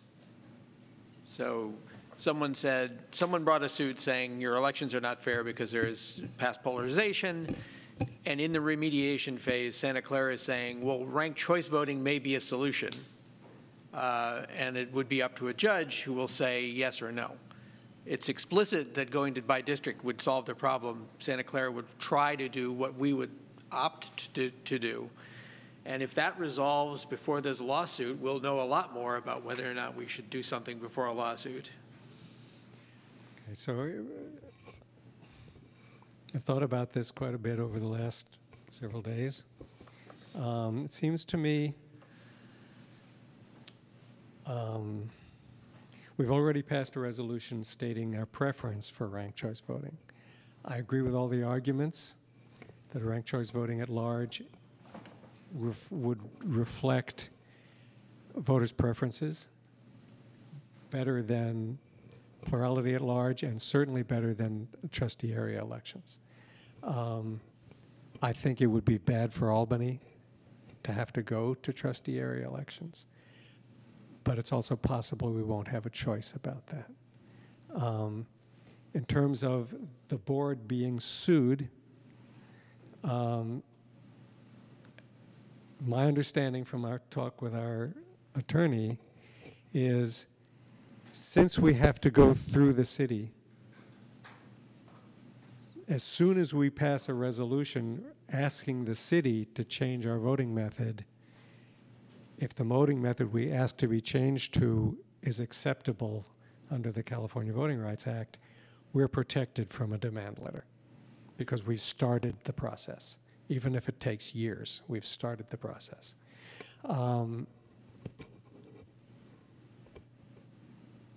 I would rather wait until we know whether ranked choice voting would be protective before we write that resolution, because if we write the resolution, ask for this to be put on the ballot, it's put on the ballot, and then at the next election, we have to change the charter again to go to by trustee area. It's going to confuse the public. It seems like a waste of time and money. And I don't think we don't need to wait until 2020 to pass that resolution. Jacob?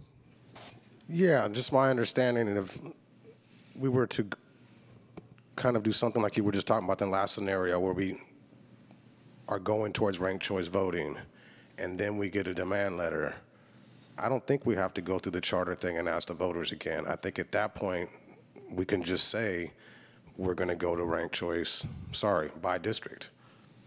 If it's, so it's kind of showing that we think ranked choice voting is the best process. So let's say we try to move forward. Then during that time frame, while we're doing that, we receive a threat letter. My understanding is then it doesn't have to go to the voters. There's a provision where the city council can just go to. No, that's only for districts that are not under a city charter. If we weren't under the city charter, the state Board of Education could bypass the election and give us a waiver to go directly to by trustee area elections, not ranked choice, because that's still an at-large election, and that's just legal. We're already doing at-large elections. It's just a different way of counting the votes, which I think we would just have to ask the county to do. But we're not. But as we're under the city charter, we have to go through the city, and we can't take that route. We can't just go straight to by districts if we're forced to? No, the city would have to do it. No, the city, if ordered by a judge, I think the city could change the charter without going to an election. But I thought the law was changed very recently, that the intent was that charter cities were supposed to be, or cities that have charters are supposed to be the same as far as that provision where if you get the demand letter, you don't have to go to the voters, you just can go to. Yeah, I think that's a somewhat different situation. In that case, it's a judge. There's a judge's order, so they go directly. Once they've been ordered by the judge, they don't need to go to election. School districts that aren't under a city charter can do it a different route. They don't have to wait for the demand letter. They can just ask the State Board of Education to change their voting method. Thank you. Question, this calendar year, this coming election season, what type of election will there be for school board members? Same as always. Same old. Which is? At large. At large meaning? Plurality at large, meaning that all the board members who are running are voted on by all the people who vote in Albany. Regardless of where they reside. Thank you. So I think fortuitously, the person who can provide us with some real data is just about to step up to the mic. And so maybe besides whatever he's about to say, we could ask him to share some of the analysis that would inform us a little bit more about the implications of by district voting. What does that actually look like? What would elections by district likely look like in Albany? Thank you, Preston Jordan, and although I am the chair of the Charter Review Committee, I want to emphasize I'm here speaking as an individual. My understanding is that the state law that went into effect January 1st of 2017 provides jurisdictions that it requires potential plaintiffs to have their firm send a threat letter to jurisdictions that they believe violate the California Voting Rights Act, and those jurisdictions, whether they are in a charter or not, are empowered to change to by district elections under that law without the order of a judge, without being sued, and they have approximately 180 days to do that, to complete that process. So it completely bypasses the charter.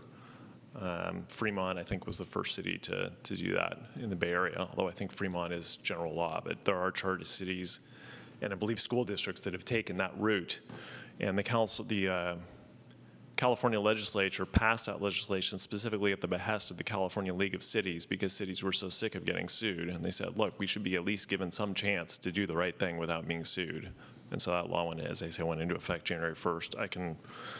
I don't know, it was a Senate bill. I could find the Senate bill reference and give it to you. As far as whether ranked choice could be used if the district was removed from the charter, while Ed Code sections 5019 and 5030, 5019 specifies the geographies, the electoral geographies, as President Black described. It does not describe how winners are chosen.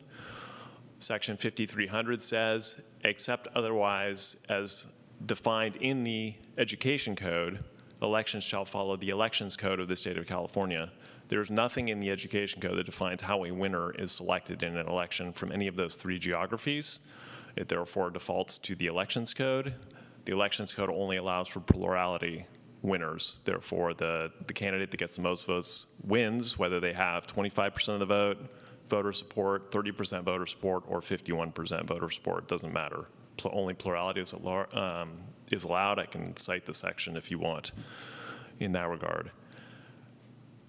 The reason that I ask you to pass a resolution asking the council to put this on the November ballot Yes, you could wait till the June primary ballot of 2020. However, that will cost the district approximately $50,000 to $70,000 because you otherwise will not have an election on that ballot. The registrar of voter charges per registered voter per election. The registrar does not charge per number of issues that a jurisdiction puts on the ballot at an election. That is the reason that the city has gone to only putting all measures on even year November ballots, because that is when there's going to be an election for the council anyway. And so there's essentially no additional cost putting a measure on the ballot at that time. If the board was to put a measure on the ballot in June, not only would it not split the cost of the election, the charge from the registrar with the city, which is what happens now in November even years elections, it would be responsible for the entire cost for just that one measure. So to the extent of trying to protect finances, there would be that implication. The situation with Santa Clara is entirely different. It was served a letter in 2012. It did nothing. It was served a letter again in 2016. It did nothing. Both those letters came before the Safe Harbor Act was put in place. It was subsequently sued in 2017. And so while it may prevail in the court in demonstrating that the remedy, well, actually, it probably will not prevail in court because Measure A, which would have instituted 2 3-member districts with ranked choice at large in each, failed. So they don't even have a basis for arguing that now. So pretty much the judge is going to say you have to go to by districts at this point. If that measure had passed, the judge, I think, would still have authority to say whether that was a valid resolution or not. And even if the judge said it was, that would not really be binding precedent for Albany unless Albany decided it wanted to be sued in order to activate that precedent, because the only safe harbor in law right now is by district. So why not go to by district? If you look at other cities, other school districts actually in particular around the state who've made this transition and have electorates that are some same size as Albany, they went from having 1 out of 5 elections under plurality at large that were uncontested to 7 out of 10 under district. 7 out of 10 elections uncontested is hardly a democracy. So yes, that's the route you could choose to go. That will have, I think, extremely negative ramifications for the quality of governance of the school district. It will not, I think, serve the purpose of diversifying the board in the same way that ranked choice at large would. And so I think it's worth trying to avoid at all costs. And fortunately, the cost is very low. If the council will put a measure on the ballot, you can at least take a shot at the voters providing authority to go to a method that's better. And if that method is actually utilized in 2020, that could provide some protection, because the California Voting Rights Act doesn't say it is illegal if there's racially polarized voting. What it says is illegal if there's racially polarized voting combined with an election method that results in some groups never getting representation. Well, under ranked choice at large, those some groups will in all likelihood get representation. And so at that point, the historic record under which a law firm could bring an action under the California Voting Rights Act will start to evaporate. So the question is, if we can get it, the request in now, if the voters approve it, then we can start the process now. If it can be used in 2020, then, and there is racially polarized voting, then there'll be more diversity on the board, and you'll start to dissipate the basis upon which a case could be brought. Is it a guarantee? No. But again, I don't think shoehorning ourselves in a direction that would lead us only to by trustee areas would be very wise for the future governance of the district. I'm happy to answer whatever other questions you have. Thank you. Okay, one point that may or may not matter to anybody. It's very unlikely that there will be no other item on the ballot in June of 2020, because we probably have a parcel tax on the ballot in that election, if that's a major consideration. Well, timing-wise, to replace Measure LL with a new measure would have to go on the fall ballot at the latest. So we could, in fact, I mean, if that's all we're doing was ensuring that the sort of trapeze is synced up so we didn't fall into a gap of no parcel tax, it would have to be it could be done in the fall. It could be done in the fall, but we generally go in June because the demographics work in our favor.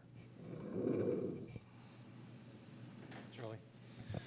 So just a couple thoughts I wanted to share, and I'm appreciating the discussion, the new information. It's all useful. This was prompted in part by the comment at a previous board meeting that the school district could consider asking the city to remove the school district from the charter. So I just wanted to express my concern with that proposal for a number of reasons, but perhaps for a reason that's not often discussed, and that is that the school district and the city have been one and the same for a century. One of the first actions that people took when Albany became a city was to constitute a school district and to build a school. And I think there's a lot to be gained by having the city and the school district see themselves as partners. And I realize that taking the school district out of the charter does make a certain amount of sense in that most school districts are not contained within the charter of a city. It does provide the school district with more flexibility. And there's been a decades-long process in which governance of schools and school districts has slowly moved from the local level to the county and then the state level. And that process has followed the shift in funding from the local level to the state level. So I understand why it would make a certain amount of sense for the school district to be independent, but I think there would be a loss in that. I think Albany is a small community, and there would be a loss in the school district somehow not being integral with the city. So that's one comment. A second comment is that I do have some concern about putting a resolution on the November ballot if there isn't time to constitute an information campaign of some sort. I mean, very few people in Albany have really thought about these issues or why this might want to be on the ballot, why people might want to do it. People need that information. You need to discuss it. There needs to be public dialogue. Just approving a resolution and having the city put it on the ballot and then having it appear on the ballot without any kind of information around it, I think most people are going to look at that and say, huh, what's this? I'm not going to vote for this. So I think it would be a disservice to the public to not be prepared to explain the reasons why it might be a good idea. And I don't know who can do that and how we can make that commitment. I just raise it as a concern. Those are two observations. Again, I think separating the long term from the short term is also good. We've heard that discussed. I mean, the long term consideration is that we've gone on record as saying ranked choice at large best reflects voter preference. But that's getting kind of tangled up with the short-term concern about lawsuits. We need to be aware of both, but I think we need to keep the two separate. Okay, now we are running now almost an hour behind, and we have a lot of stuff we need to go through tonight.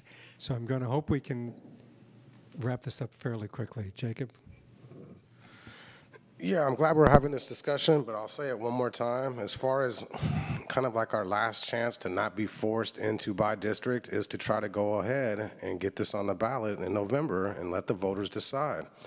I mean, my understanding is if we wait till June 2018, and from now to June 2018, June 2020, if we get a threat letter, unless we're willing to fight that lawsuit, we have to go to by district. And I think by district is just would be horrible for Albany. So the way I'm seeing it is our only option to avoid being forced to go to by districts if we receive a threat letter. Ross? Well, nothing is permanent either. I mean, if some other jurisdiction fights this, wins that ranked choice voting is an acceptable alternative, or if the legislature says, wow, we're getting a lot of crappy elections out in this state, let's establish ranked choice voting as a reasonable approach, a better approach than that districting thing we thought of. It may cost us money, but we may in 6 years or 4 years or 5 years be able to go to that outcome as a better outcome. You know, this is an issue we can take to Sacramento, too. I would ideally love to see us assume ranked choice voting. I think it's a much better thing. I'd certainly like us not to be forced into something, but even if forced into something, we can eventually get to where I think we want to be. Okay, so now this is an action item, so we need to vote on something. So we have the resolution that that Mr. Jordan provided. We could vote on that, or we could vote on tabling the item and bringing it back later. Now, if we table it, then it would not be on the November ballot. So I think that Jacob would like to vote on the resolution. Well, there's another possibility too. I've been sending emails, you know, and talking to you about this, and I would like to make a request. I'm not sure if it's a formal motion, that we direct staff to work on a resolution and to have a special board meeting as soon as possible when board member Trutain can be present.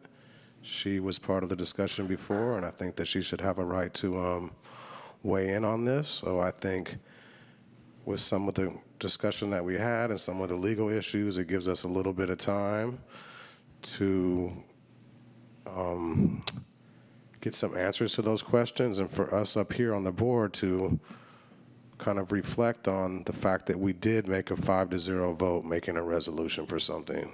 Okay, it's a practical. And the fact that it's not gone anywhere and we're just going to give up. I mean, I understand that we vote on things and I'm just one board member, but I kind of have a little bit of a problem with us making a resolution and then we made a weak resolution and it just didn't go anywhere and we're just going to roll over. I would like to give staff direction for us or the board president, however the protocol is, to work on a resolution and come back as soon as possible to look at the resolution at a special meeting and have the vote take place then. I'm not opposed to that. I'm just worried about the logistics because Kim Trutain is gone, I think, for most of the month. The city council goes dark in August, and by September, I think it's too late to get it on the ballot. I sent an email to Nicole Almaguer, who said that the second meeting of July would be the meeting at which they would vote on the ballot measures. So anything that's going to go on the November ballot would have to be approved by the council, by the city council at that meeting, about a month from today. I think that would be the 16th of July, is that right? Because that would be the third, I think that would be the third Monday. Do we know when Kim is going to be back? I don't think she'll be back by the 16th. Okay, and she's in Europe, so she's like eight or 9 hours out of sync with us. Well, you know, by this time it's early morning in Europe. She's up by now. So I will be on travel until July 18th. I'm happy to call in for a special meeting should we need one prior to July 16th. So I'm glad to work on a resolution or have the superintendent do that, but I'm not sure we can get Board Member Trutain into the meeting. If she can't be here, she can't be here. I don't have the calendar in front of me, but I think July, Monday, is that July 10th? We're still in June. July 9th would be a Monday. July 9th 10th would be a Tuesday. If we do it the July 9th or the July 10th, and if something was to proceed and we voted for something, we could still get it to the city council by their June or their July 16th meeting. So we could still be within the timeline. What would you want the resolution to say? Well, we have a draft resolution. I mean, there was a lot of information in there, but my understanding is last time, I'll speak for myself. Me as a board member I thought it was the most equitable, and it reflected the preference of the voters, and there's been a lot of research done on it. I thought that we weren't so much worried about the lawsuit, that we were doing it because we thought it was the best method of voting. And I thought that that's what everybody else did.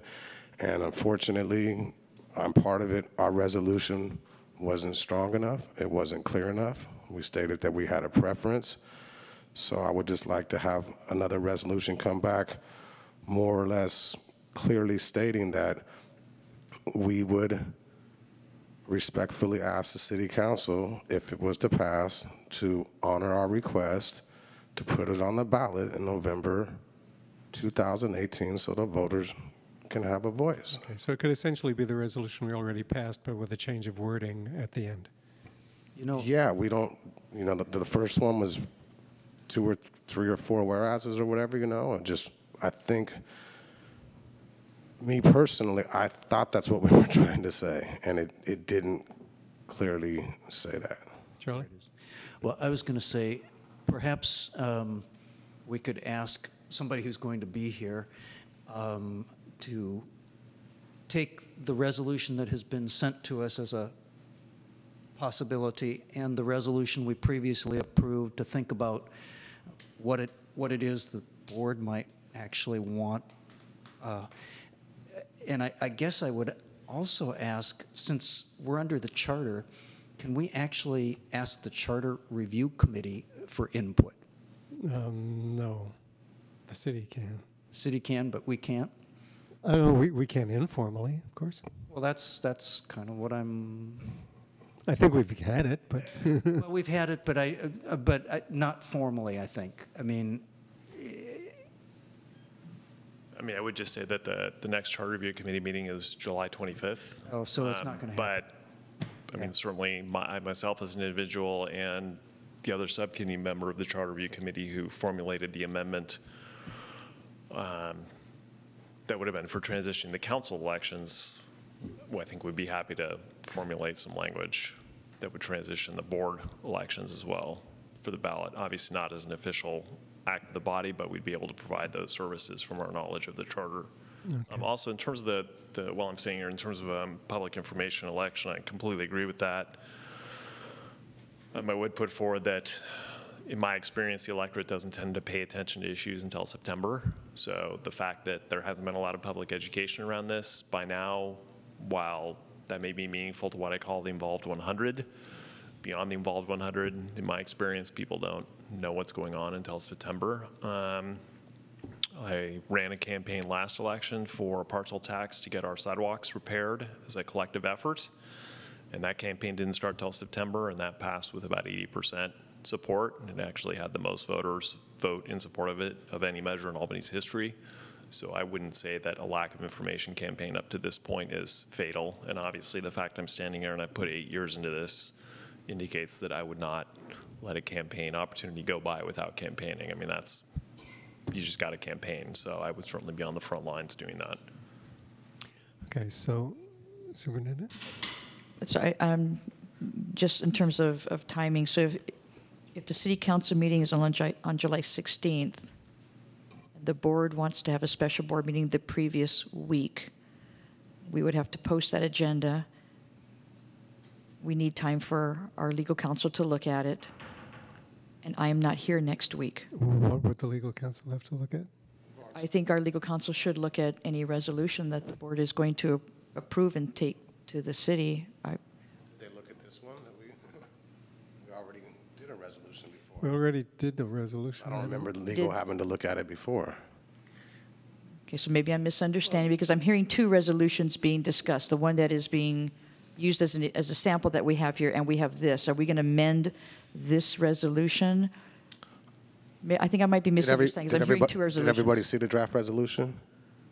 Yes. The one that was sent to us, but no one besides the board has actually seen that. So that needs to be part, whatever it would have to be in the agenda package. It's got to be part of the agenda package. It's got to be publicly posted. Okay, it's got to be available to the public. I'm glad to take the old resolution and look at this one and modify it and have it ready.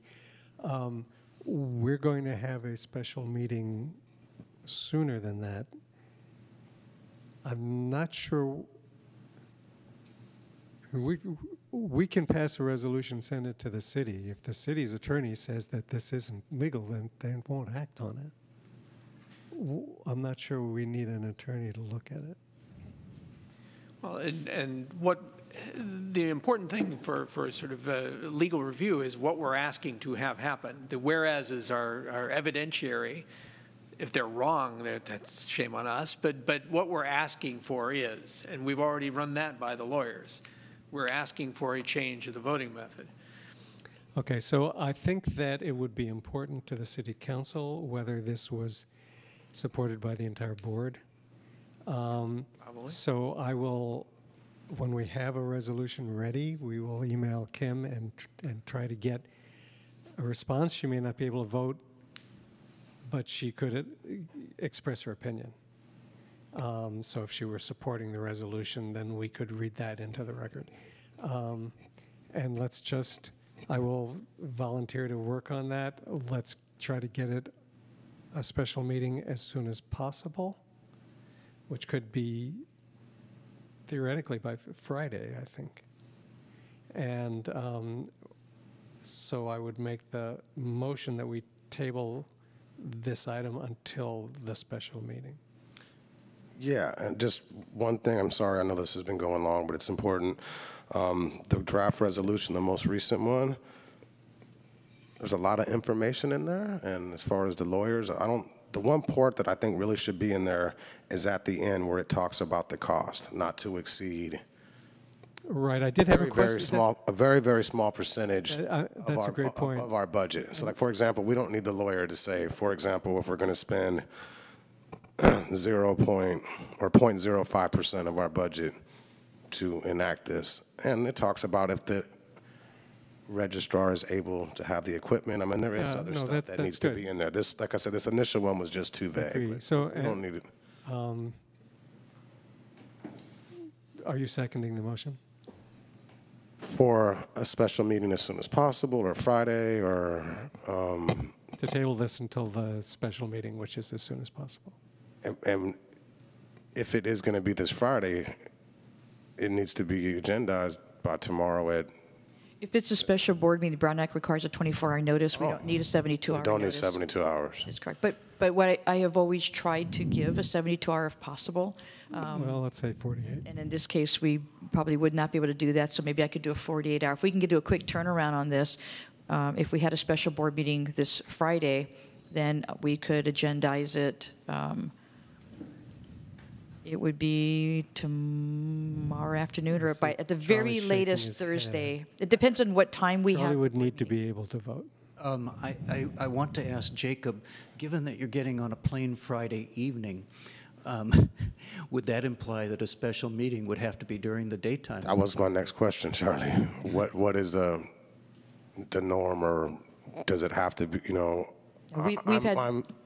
I'm being picked up at my house at 8 o'clock on Friday. Yeah, no, so just so you know, that we have had special board meetings that can be agendized during the day.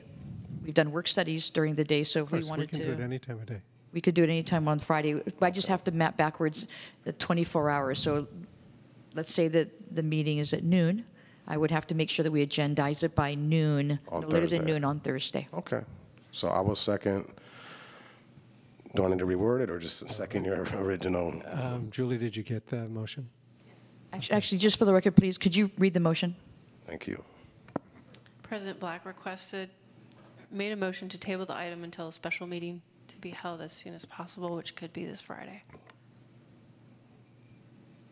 Yeah, thank you. Okay.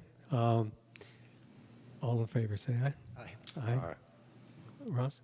I'm going to abstain on the principle that I don't like when the agenda goes from review and discussion to review and action. It might be permissible.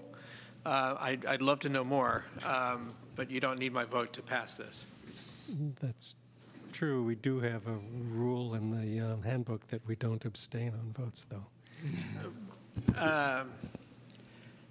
Well, then I would vote no. I'd love clarification on how fluid our agendas are. That you know, if I'm a member of the public and I see something that says review and discussion, on an issue like the election method for the school board, I'm anticipating that the review and action will be some subsequent meeting I can maybe try to attend. So I guess I'll say no on the grounds that I really hope we don't do this sort of a thing very often. Okay, that's fair. The lawyer's comment was that it was legal but not best practice, so I'm hoping we won't try to make a Right, but we didn't vote on the resolution. We just asked staff. We just voted on tabling it. That's fine. We have 3-1. Do we even need an official vote? I mean, as far Yeah, as to table, we need a vote to table, yeah. But I thought It's not a vote on the resolution, it's just a vote on tabling. Of course. And it passed. But it changed to I thought we were just giving staff direction to. Oh, we passed the agenda. That was a vote. Okay.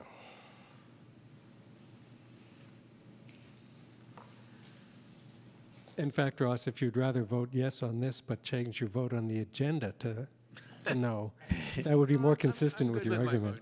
Oh, okay. Let's move on. We have a number of review and action items, I think most of which we really have to do tonight.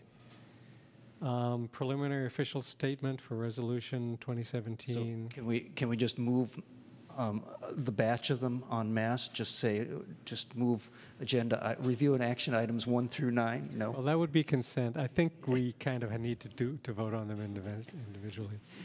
Because they're not related. But I think we can probably get through them in less than 5 minutes each, I hope, because we still have to talk about the budget. Yes, I think so. So thank you, President Black. I'm going to turn this over to Douglas Krancer if there's any questions. And this is a preliminary official statement, and this is authorizing issuance and sale of general obligation bonds. I'll turn this over to Doug Krancer, please. Yes, thank you. Presented before you is the preliminary official statement associated with the resolution that was passed by the board in February to issue for the second issuance of the bond.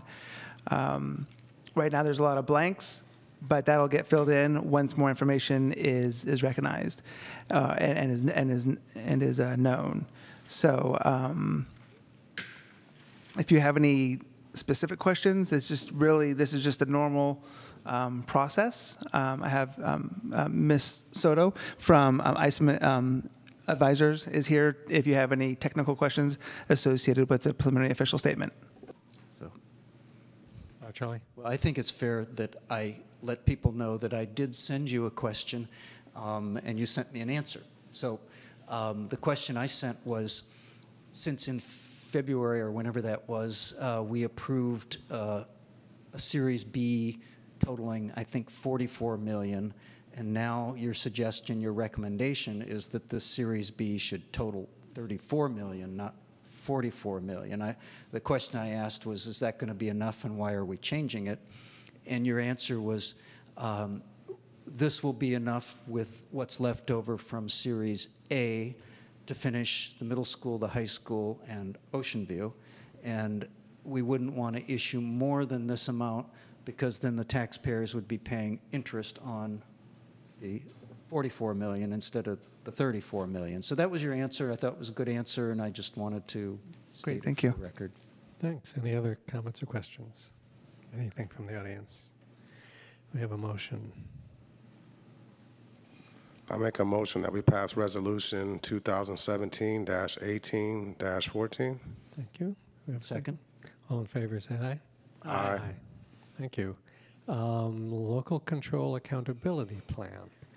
Thank you, President Black. And this does have to come back. I'm sorry. It was referring to the resolution, but really you're just approving just the preliminary official statement. Yes. That resolution was just a reference to the February meeting. Okay, you're right. A new resolution. No. So what it is I attached the resolution, which provided background associated with the preliminary official statement. So actually, what we just need is for you to approve the preliminary official statement. There's no resolution associated with it. Thank you. I was just reading off the agenda. I didn't read it carefully enough. My bad. So I will make a motion that we approve the preliminary official statement. Perfect. Yeah, you could say, approve a preliminary official statement relating to. Resolution 2017. Resolution 2017-18-14. Correct. Thank you. Excellent. Okay, so second. Second. All in favor? Aye. Aye. Okay. Thank you. Local control accountability plan. Thank you, President Black. Turn it And this was originally was going to be brought on consent, but we realized that we need to actually bring the local control accountability plan back to the board for a review and action. I know the board did have a discussion about the LCAP, and so it is here for the board's consideration for approval. Thanks for sitting through all of this, Makiko.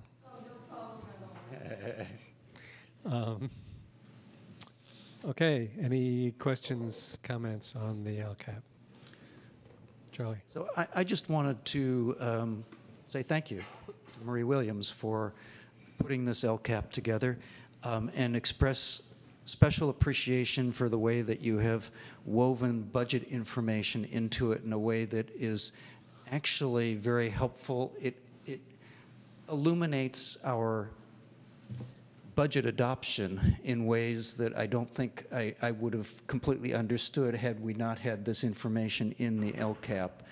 So I just wanted to appreciate that.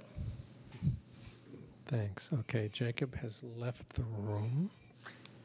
I'd rather not have the vote on it till we have all Right, the we should members all present. be here, right. We should all be here, but we can discuss the next item while we're waiting. Well, probably shouldn't. Let's wait for Jacob to come back. We could all take a short break. Yes. Why don't we do that? Take a 3-minute break. 2.5. 2.5.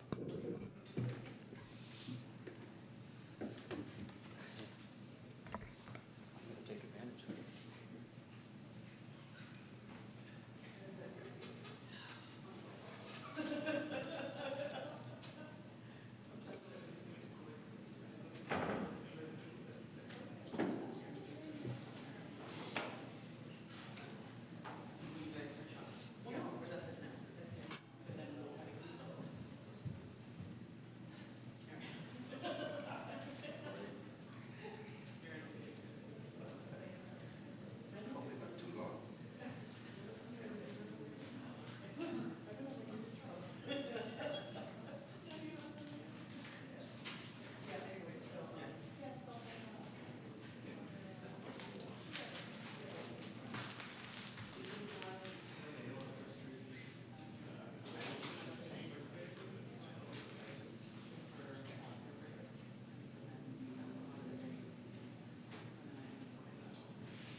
Sorry.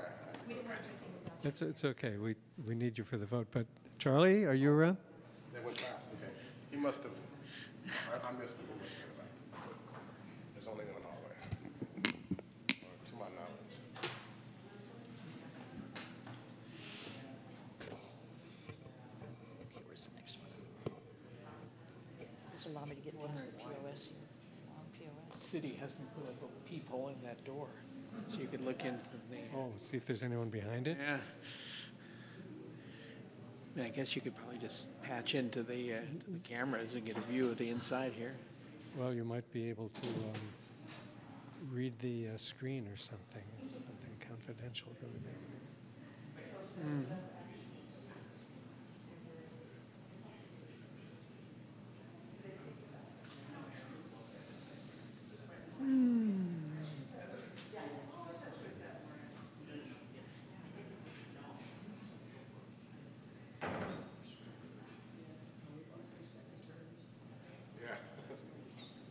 That's right.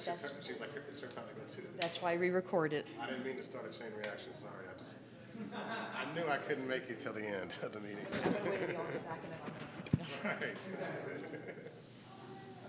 Like my mama said, I went ahead. But we're about to vote, right?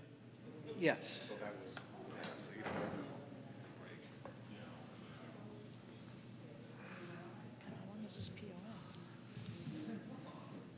I read it too. So Kim is with the school the whole month, or does she doing something? No, Kim is with some school field trip to France. They're in Europe for a whole month? Yeah, I'm not sure how long, but yeah, I think it's a school I knew she said group. last time she wasn't going to be here, but I didn't expect her to be here that long. That's Well, they have the internet in France, so we can figure out how to get her informed. They do have the internet. They used to have Minitel. Yeah, they were late adopting the internet because they had their own system. Yeah, well, we're the same way with telephone, with copper wire and cable, so.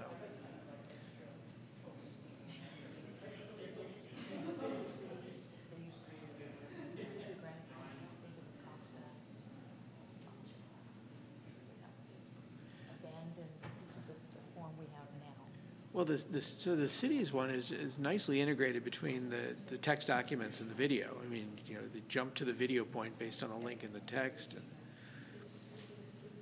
if we were We used to have them.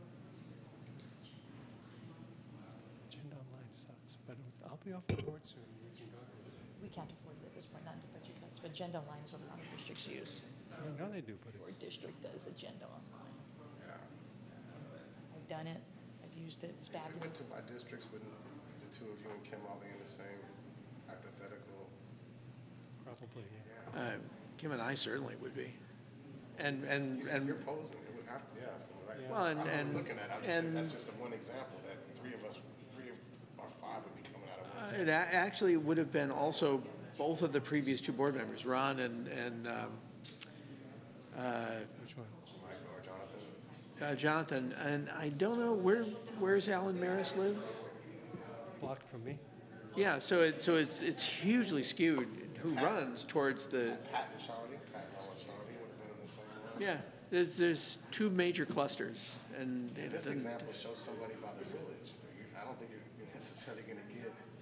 yeah, and I don't know who that is. But if you take out the village, there's only like three blocks. I don't know. I told them 2.5 minutes. It's certainly been more than That that. are actually in that hypothetical. Doesn't mean that's a real district. Well, and the village has population, and no one's going to run from the village if they're going to be there for 2 years, run for a 4-year position. And if they're trying to Take them out of the basket. Yeah, so who are they going to be? So, you had mentioned some of them. It could oh, I know all the names.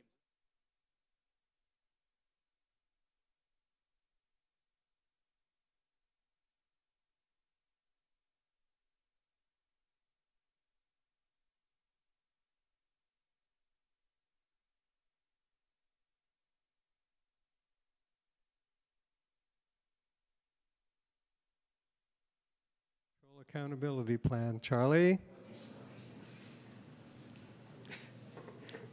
Yes. You're not. You're a school board member. You're not supposed to talk to constituents. Okay. Local Control Accountability Plan. Do we have a motion? So I move we approve the local control accountability plan. Excellent. I'll second that. All in favor, say aye. Aye. Independent contractor agreement with Alameda County Office of Education. Thank you, President Black. And this is for the board to review and approve a contract between the Albany Unified School District and the County Office of Education to provide teacher professional development on the topic of culturally responsive teaching and practices.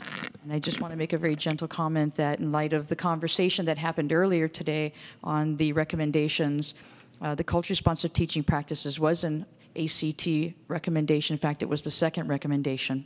So I'm bringing this forward, and Director of Curriculum Instruction Assessment, Marie Williams, has really worked hard on this with staff to bring this to the board.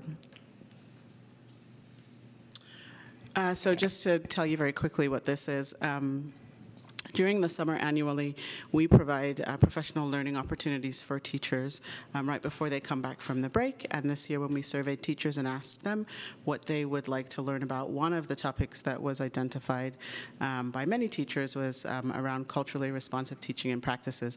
So our plan would be to partner with Alameda County Office of Education. Many of our teachers have participated in social justice mathematics professional learning over a period of a couple of years.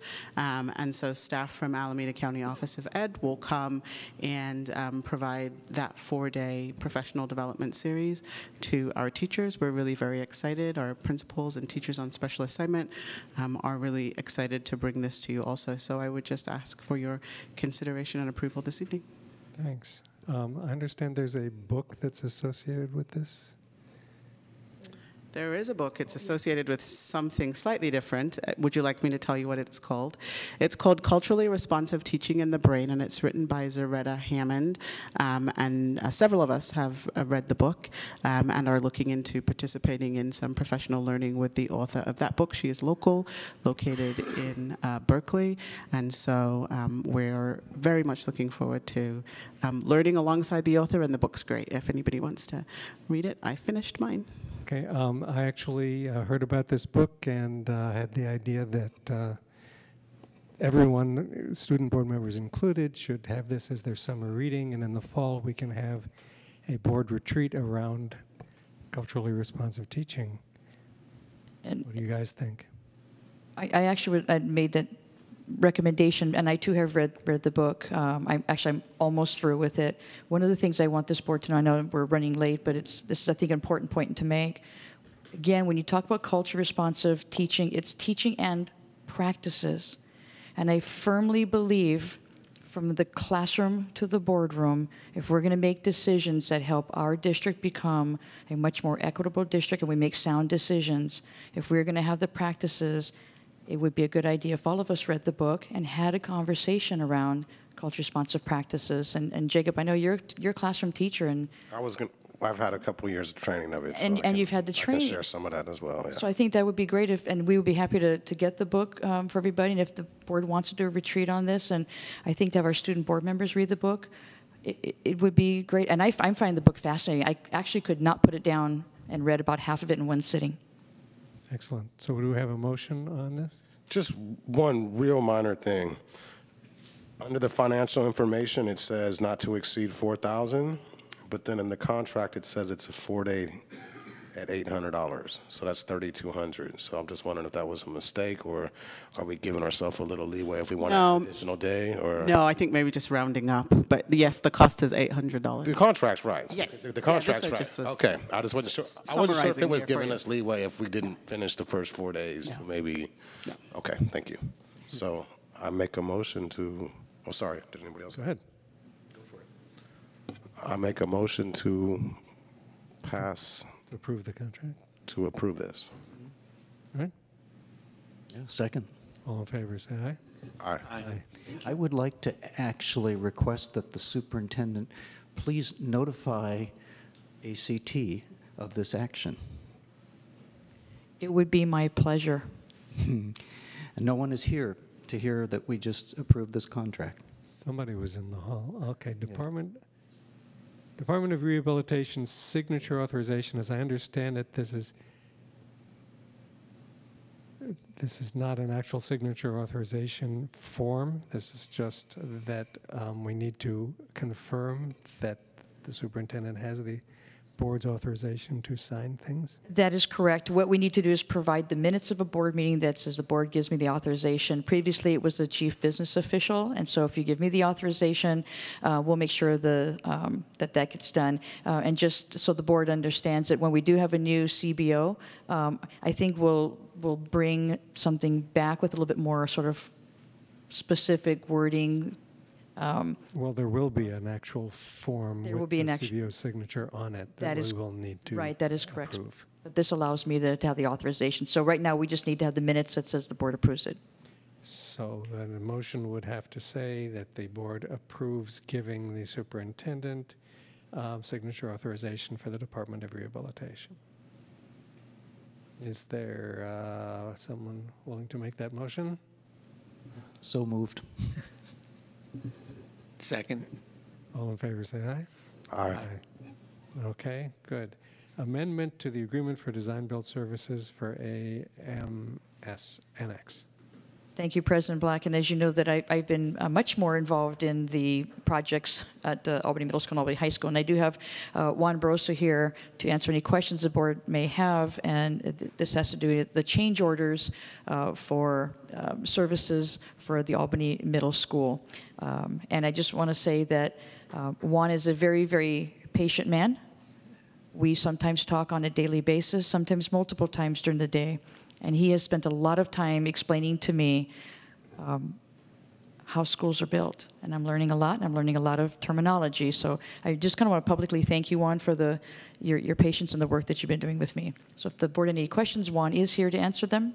And this is a review and action item. I did ask, I don't know if you brought a slide showing the pedestrian safety work that's being done. Yes, we do. Can you put the slide that had the Albany Middle School with the trees and this? Okay. I think you did. You had it up earlier.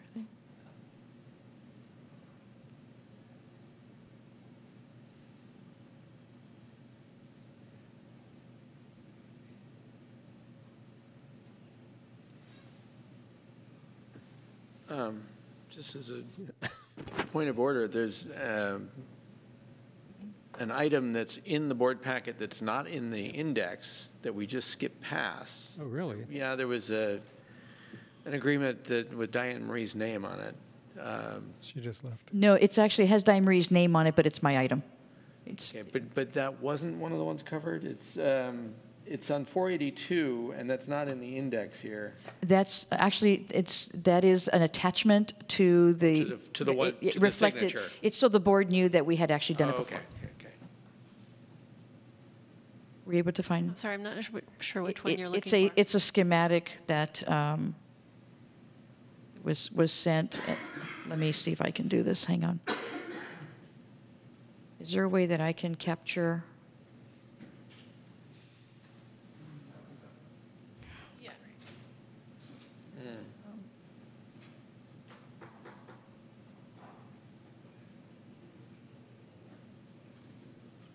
Okay, hang on. I'm trying to. Please bear with me. I'm actually now looking for it. Would it be in our? Julie, would it be in our backup? I think it'd be in the backup of the 2018 for this board meeting. It's not. No, I'm sorry, not the backup. My apologies. It would be under. I'm talking about a folder. Hang on.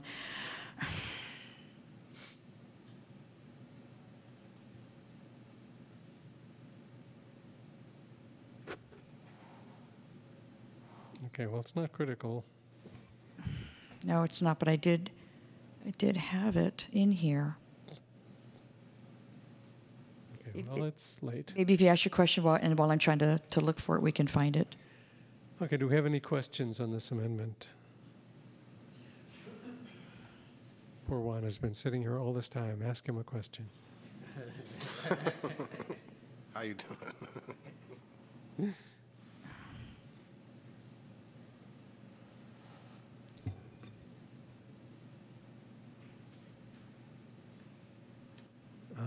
Okay, not hearing any public comment. Schematic.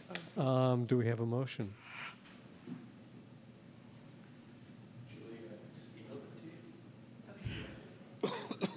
All right.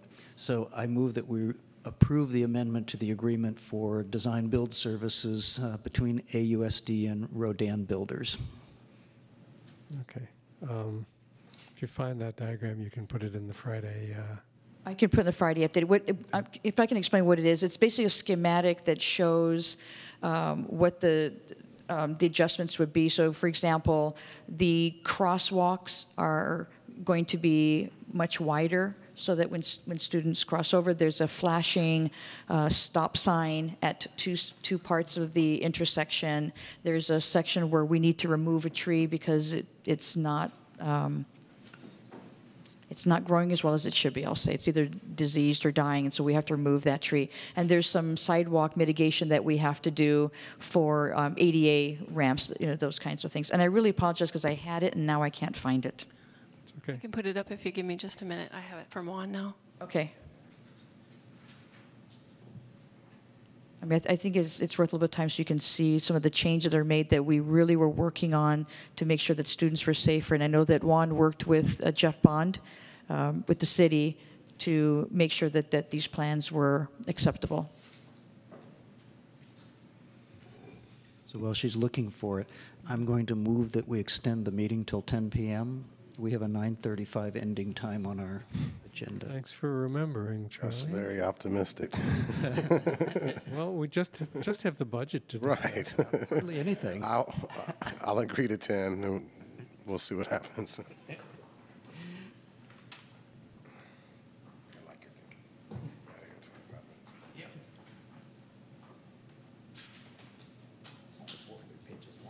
Okay.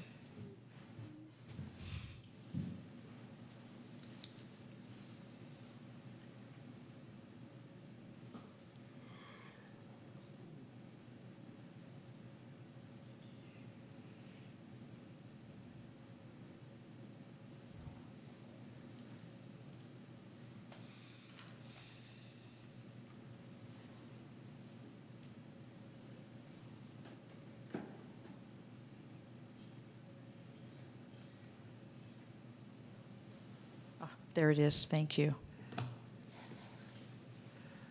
Okay. And I know it looks really confusing because it was confusing to me at first, but Juan was really good about explaining it. So,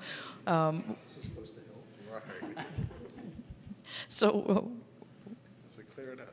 there we go. So Juan, can you explain some of the changes that are being made? Thank you. Good evening, everyone. So we worked on this plan, as Superintendent mentioned, with a couple city folks over the last kind of year and a half. There's a concern about traffic impacts, student and staff safety crossing the street and so forth. So this is what we came up with. The city has reviewed this several times. We've responded to their comments in a number of areas. So this is the result of that work. So in a nutshell, we are replacing these sections here, 1, 2, and 3, creating new ramps that are accessible to city standards. We're replacing this section of concrete, which is pretty busted up, so we're going to be doing that. As Val mentioned, there are 2 flashing stop signs here and here. This is the tree that is been declared deceased by 2 experts, so we're removing this guy. There's a tree right here that is in the way of this new driveway that we're creating to provide access onto the site. So we're either going to replace that tree or move it. That's going to be kind of a field call once we impact the tree.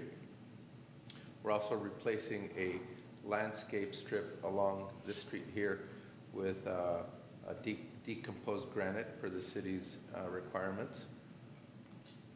I think that covers the work on this sheet. Can we go to the next page? It's page 2. So this is a detail of the changes to the crosswalk striping. Currently, I think these crosswalks maybe 7 or 8 feet wide. We're proposing to widen them to about 12 feet. And with the combination of the flashing stop signs and so forth, it'll create a much safer situation for students to be crossing during the day. The city did provide some traffic data that they had collected over the last couple of years, and the district hired its own traffic engineers to work with the city and us. And it sort of showed that the level of traffic along the street was not as bad as everyone thought it would be. So the data supported that.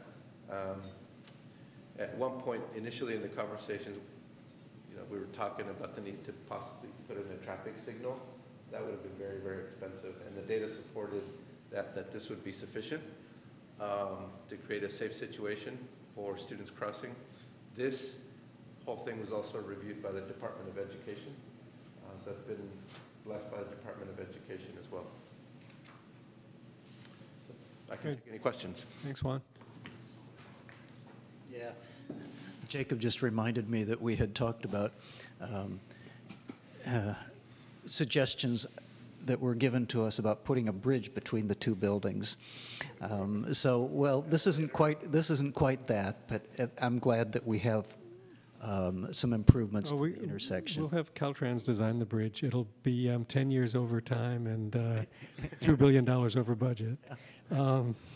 Okay, so I think we still need a motion on this. I think I moved already. You did. I'll second that. All right, all in favor, say aye. Aye. Aye.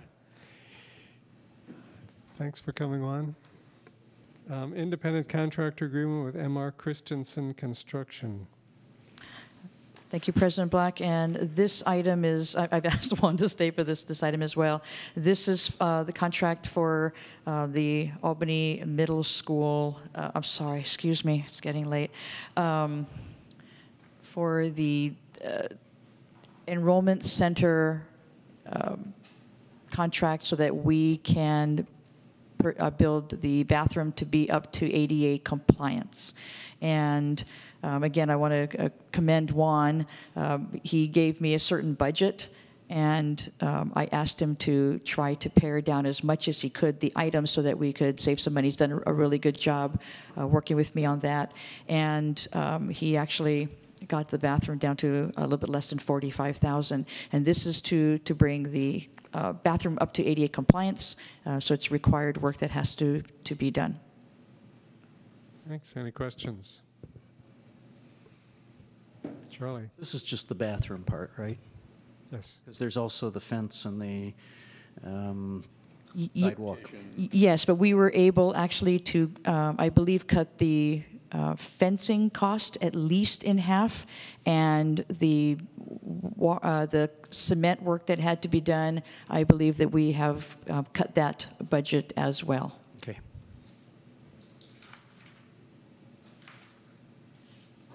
Do we have a motion? I'll make a motion that we approve the independent contractor agreement with M.R. Christensen Construction, Inc. Your turn. Second. All in favor, say aye. Aye. Thank you. Resolution 2017-1823, Education Protection Account Financial Summary. Thank you, President Black. I'm going to turn this over to Doug Kranzer. Thank you. Presented before you is just a resolution that illustrates on how the district is going to be spending its education protection account funds. The Alameda County Office of Ed sent out a template recommended for districts to adopt a resolution. And if you scroll down, there's a schedule on that attesting that those funds will be used for instructional purposes only. So it's pretty much the same numbers that were disclosed in the budget, but by function instead of by object. So in the budget, we have it classified by instructional salaries and instructional benefits. Whereas, scroll down a little bit more. Keep on going. There we go. But here it's instructional. It's going to be used for instruction. So it's the same dollar amount in total that is in the adopted budget. So. And when we say instruction, we mean people, is that right? Yes, correctly, yes. Okay. Direct instruction. Now, in this case, instruction could mean supplies, services, but in our case, it is salaries and associated taxes and benefits. That's illustrated in the adopted budget, in which I'll go over, or in the proposed budget, which I'll go over later. Okay. Charlie? So I think it's probably worth clarifying for all of us that this is not new money of any kind. Thank you, yes. Yes, there's educational protection account money, but the rest of the budget is reduced in dollar by dollar. Yes, for every dollar of increase that we get in education protection account funds, we get a dollar decrease in state aid funds. So it's zero. It's net zero. Net zero. But it does mean that we are putting whatever, this 4.56 million entirely into instruction. Correct. Yeah, it's just one of the rules that we have associated with spending education protection account funds, even though it's state money and we would be getting we get a reduction in state aid. it's folded up in Proposition 30 that was voted on, and then 55, I believe. Yeah, Proposition 55 that was just recently renewed the taxes in order to fund the education protection account. Okay. Any other questions or comments? Do we have a motion? So I move that we approve Resolution 2017-18-23. I second that. All in favor, say aye. Aye. Aye. Resolution 2017-18-24, temporary borrowing between funds. Yes. And first, I'd like to apologize. While I was preparing the item, I moved it from, usually in the past it's been consent, but I moved it to review and action, but I didn't change the type of item. So it is appropriately placed in review and action, but I didn't change the type of item. But what this is before you is it allows the district to utilize its own funds if a specific fund is short of cash for a temporary period of time. In a lot of cases, although it's not the case here, districts, they're really, they meet their biggest cash challenges in November until they get their large installment of property taxes.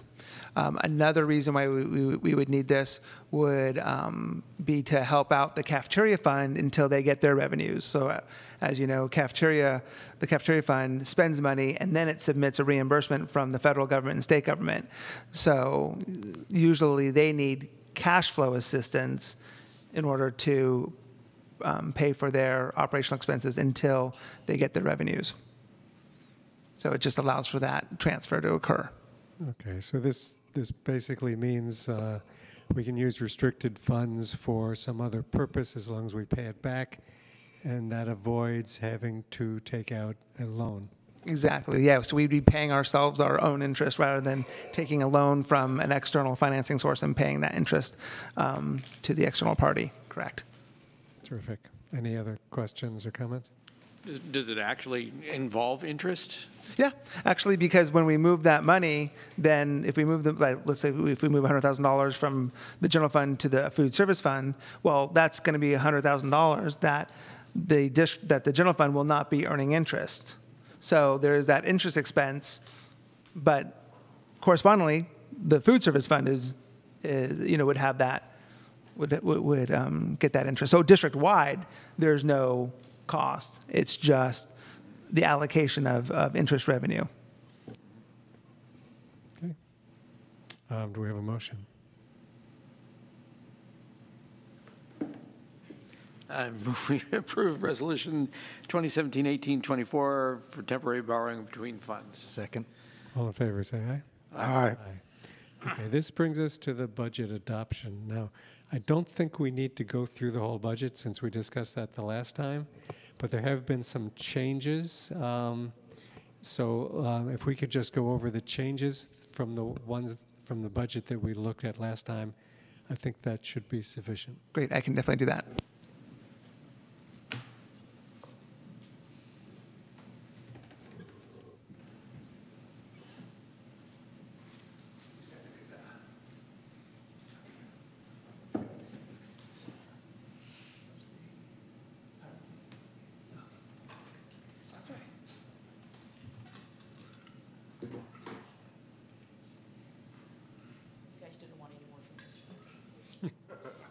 We've got two more for plenty, right?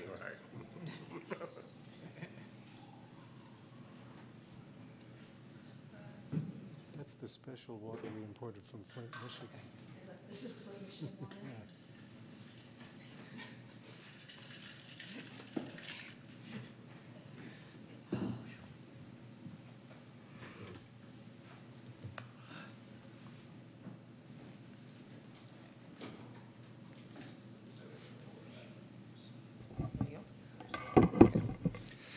So here was the initial agenda, but I'll just go over the primary changes. So I'll go over the state budget update, the reconciliation, as well as the new multi-year projection.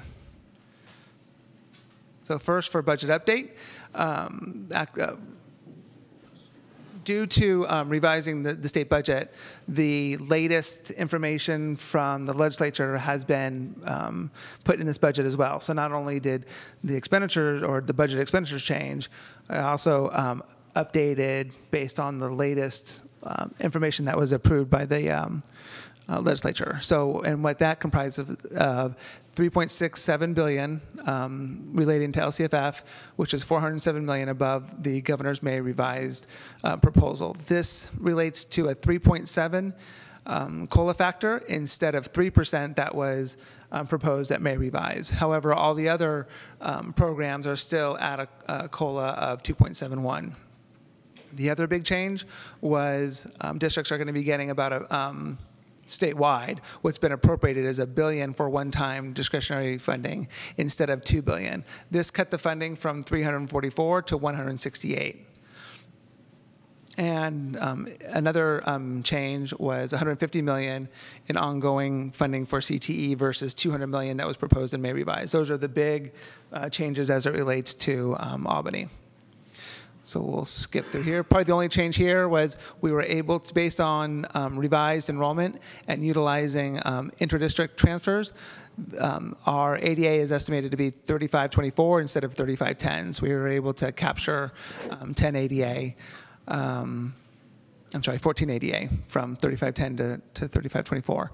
And also, I want to note that I was conservative on the enrollment projections. So for example, when you're looking at a trend between ADA and enrollment, there's multiple ways to do it. Usually what I do is if the ratio between ADA and enrollment is increasing, I usually take an average, but if it's decreasing, then, and if that lowest number is in the last part of at the last year, in this case it was 17-18, I just use that ratio just to be conservative, and that number will be revised at actually not first interim, but actually at second interim after our first period ADA reports are filed.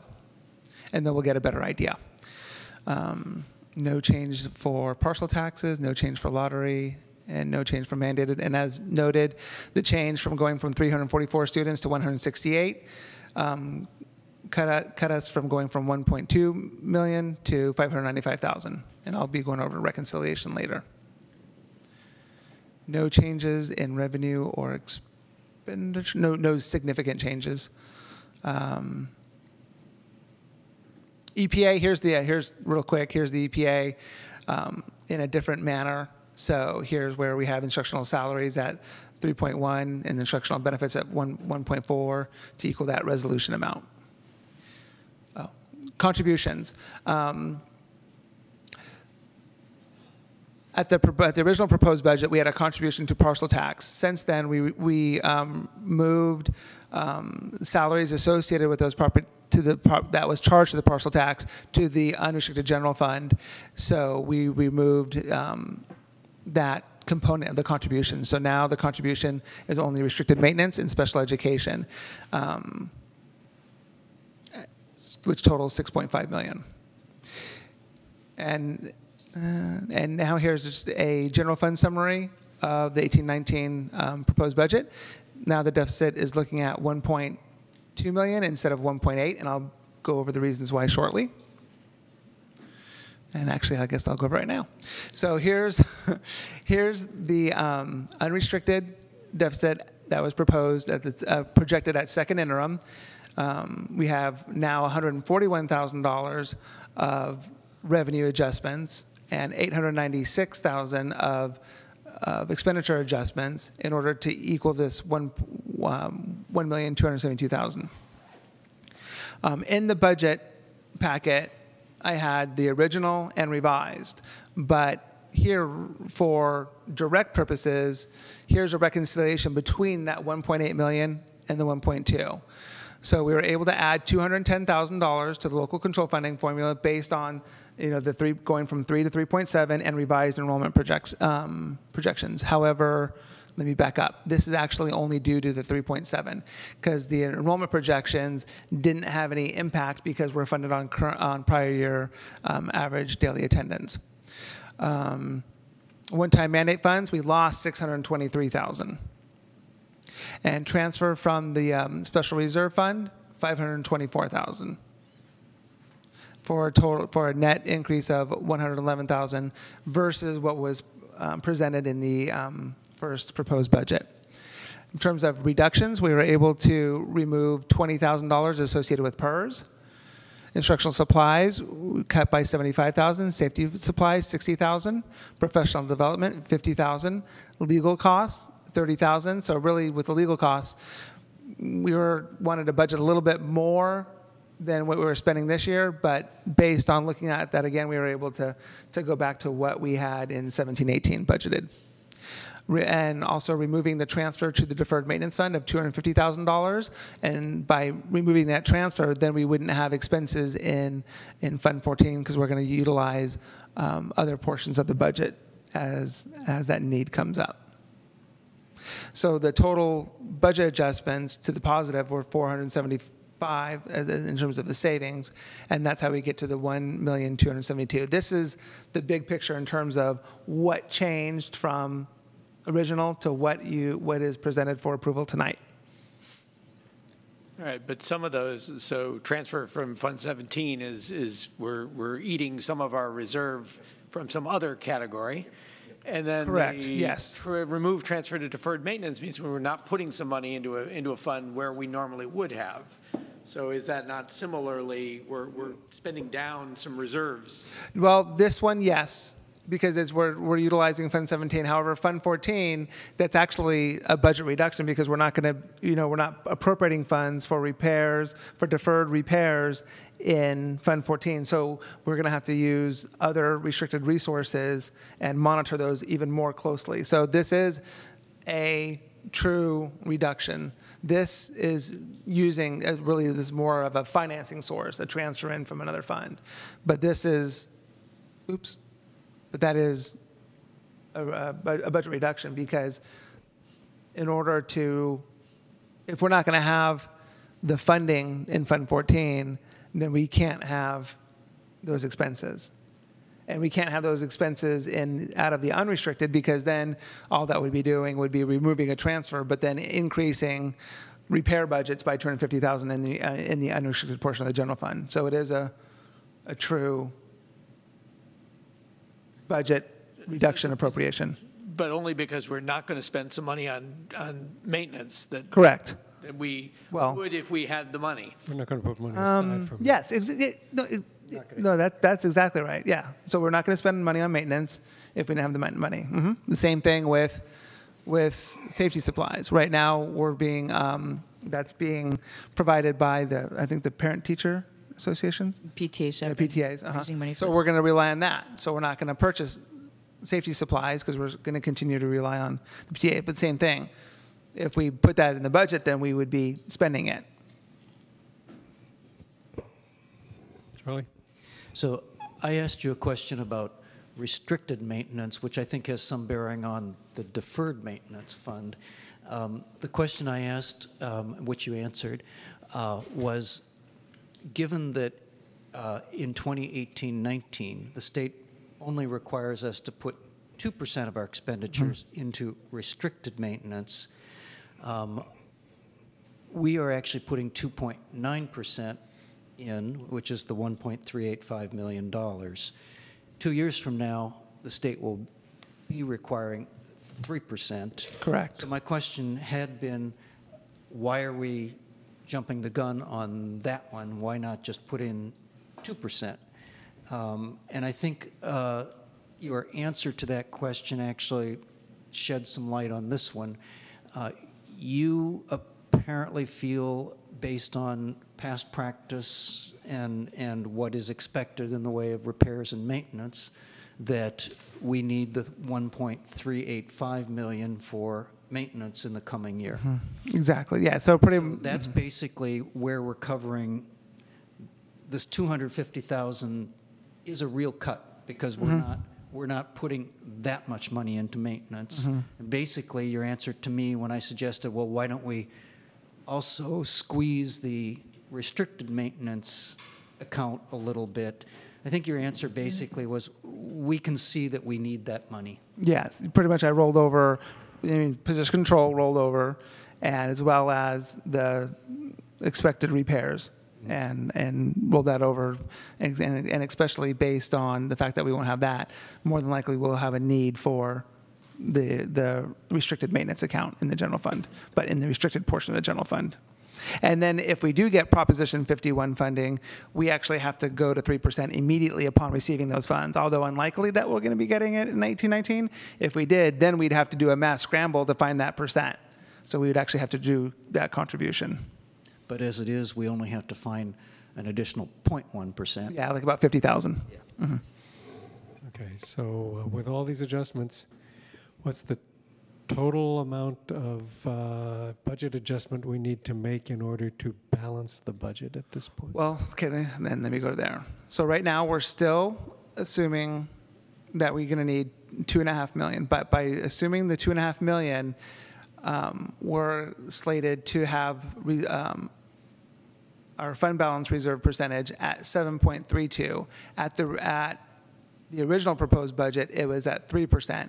And please remember that this 2.5 million, that this deficit here of 482, and this deficit of 1.5 million is even after the 2.5. So in order to get to a balanced budget, we would actually have to even cut more than 2.5.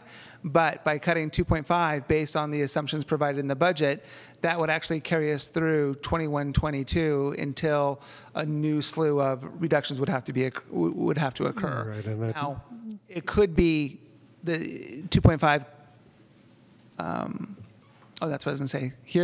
Here is the percentage that was presented to you in the original budget. So now we're at 7.32 at 2021, but still it's very tight. So the recommendation is to still have the $2.5 million as a goal, but of course that will change based on enrollment, where we are with health and welfare benefits, and other factors.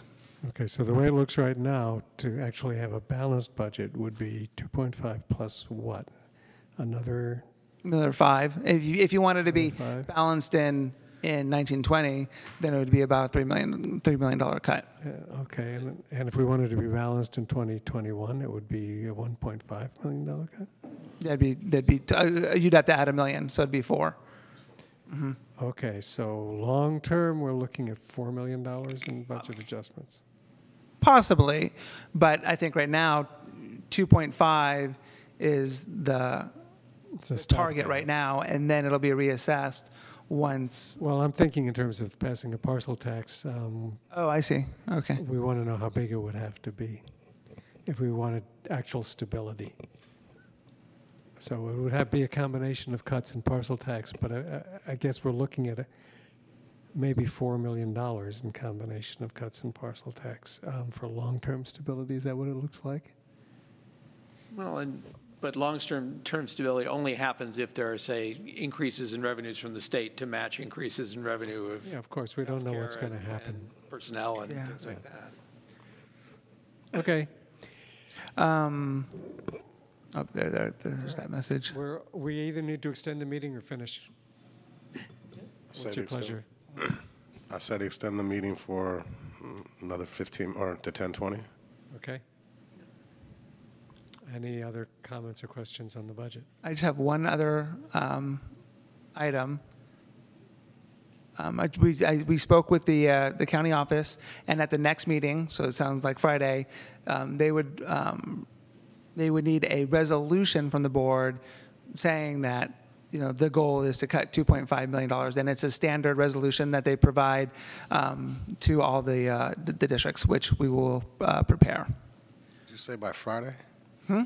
Did you say by Friday? That's what I heard, right? There's going to be a special meeting on Friday? No, we Not on that. Meeting is a one-topic meeting. It's a one-topic meeting. Oh, I'm sorry. My understanding is that we could bring this resolution to the first August board. Yes, we can. I'm sorry. I thought. Yes. My fault. Sorry. Sorry about that. That's okay, Charlie. So I think one comment I'd like to make is that at this stage, what we have are allocations and not real expenditures. Correct. And this is going to be a combination of tightening down on some of the allocations, which we've done. We've taken some of those steps, but also not necessarily spending everything that's allocated. You know, that I understand it provides flexibility to allocate a certain amount of money, but we all need to be cognizant that we have a serious problem here, and the kind of I'm not saying it happens here in this organization, but in many organizations, in many government organizations, there is a tendency to spend money that's been allocated because it'll go away. And so I think we need to be cognizant of that. If we have some flexibility and we can avoid spending the full allocations to the extent possible without harming the educational program, it's something that we really should be doing. These budgets are, they're just that. They're guidelines, shall we say. And the, and for this budget, it's really just the initial blueprint. The initial, it's the first part. So thank you for that. Thanks. Patty?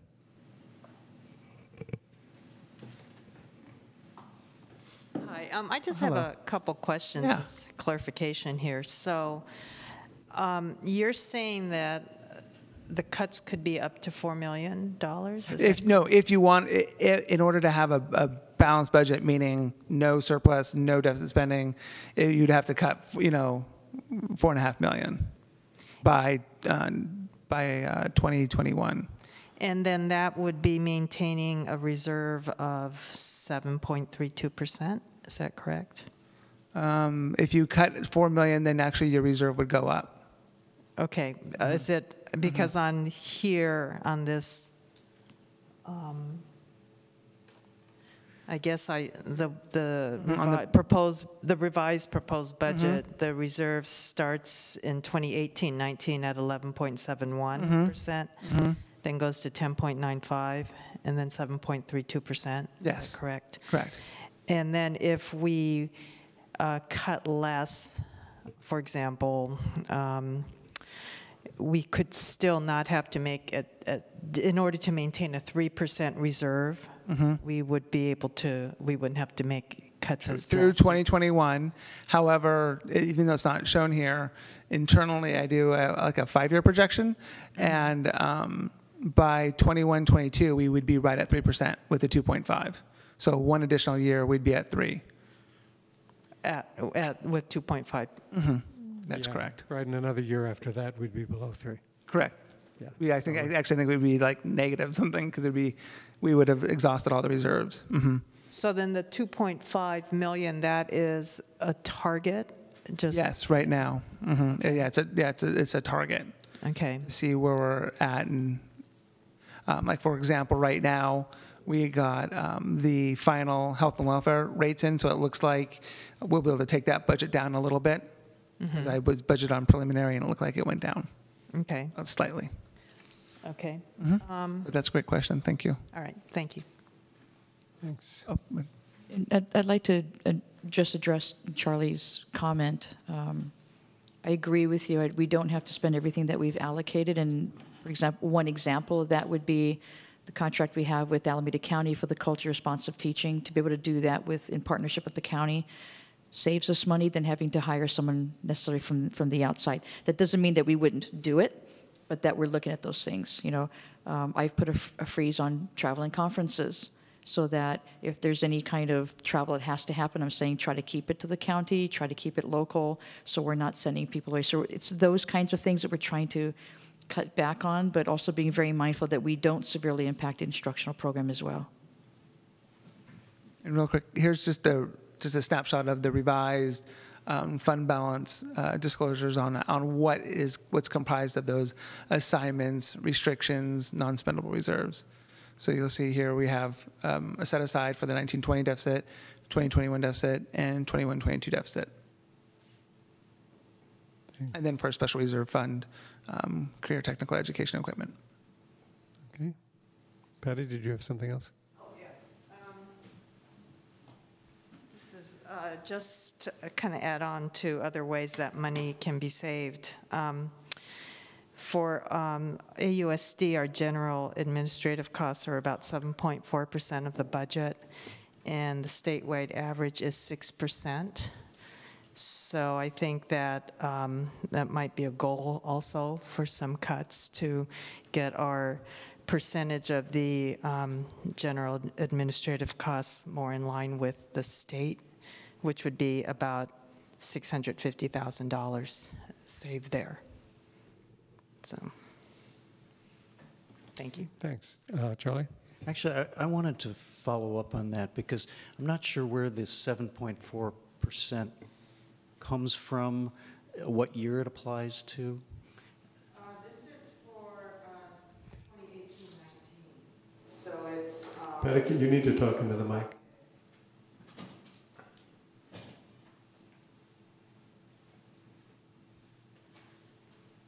This is from the 2018-19 unrestricted and restricted expenditures by function.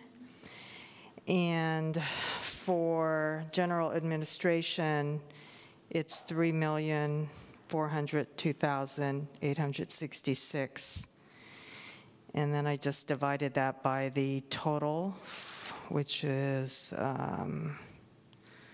what is this, 458, or 45,829,045. So I got 7.4% on that. Okay, so yeah, you thought of doing something I didn't think of, so that's a useful way of looking at it. When I did the calculation, I only looked at administrative salaries. There's a category for administrative salaries. So what I came up with was that a year ago we were at 6.4% of the budget for administrative salaries, and in 2018-19 we're at 6.2% of the budget for administrative salaries. So I realize there's other costs associated with general administration, and you got a handle on that better than I did. But I did note that we actually have reduced administrative salaries by that 0.2%, so that seemed like it was going in the right direction. Okay, thanks. Thank you. Okay, any other questions, comments on the budget? We need a motion to pass, to adopt the 2018-2019 budget.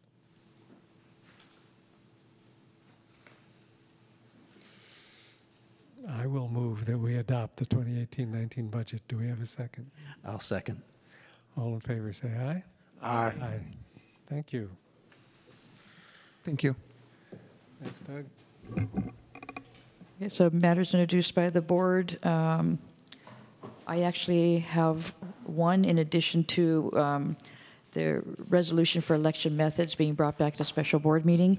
I would like to, at that same special board meeting, bring forward my recommendation to the board for chief business official. We went through the process. We did final interviews and did reference checks, extensive reference checks, and I will be bringing my recommendation to the board at that time. So if we can do a special board meeting on Friday, I think that will give staff enough time to make sure that we prepare these two agenda items and have it noticed per the Brown Act.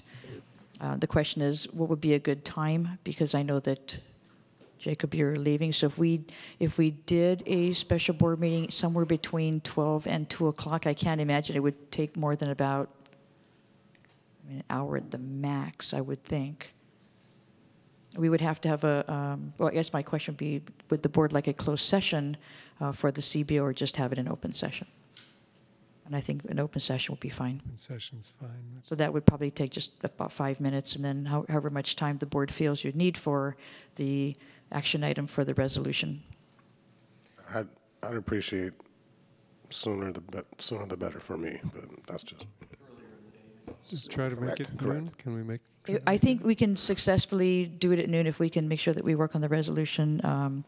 We will try. I mean, if it really needs to be 1 or 2, that's fine. That's fine as well. I think we can try for noon. I want to, if at all possible, see if our candidate can actually be there. But the candidate does have a job.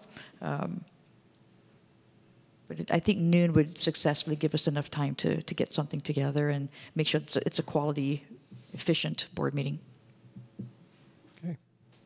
I would just suggest that all of this be communicated to Kim and to particularly the election methods issue to Peggy and Nicole, so they're at least aware of what we're doing without hearing it from someone else. Yes, in fact, I've been in communication with city manager about making sure that they know our next steps. Okay. Anything else? We are adjourned. 5 minutes early. Yeah.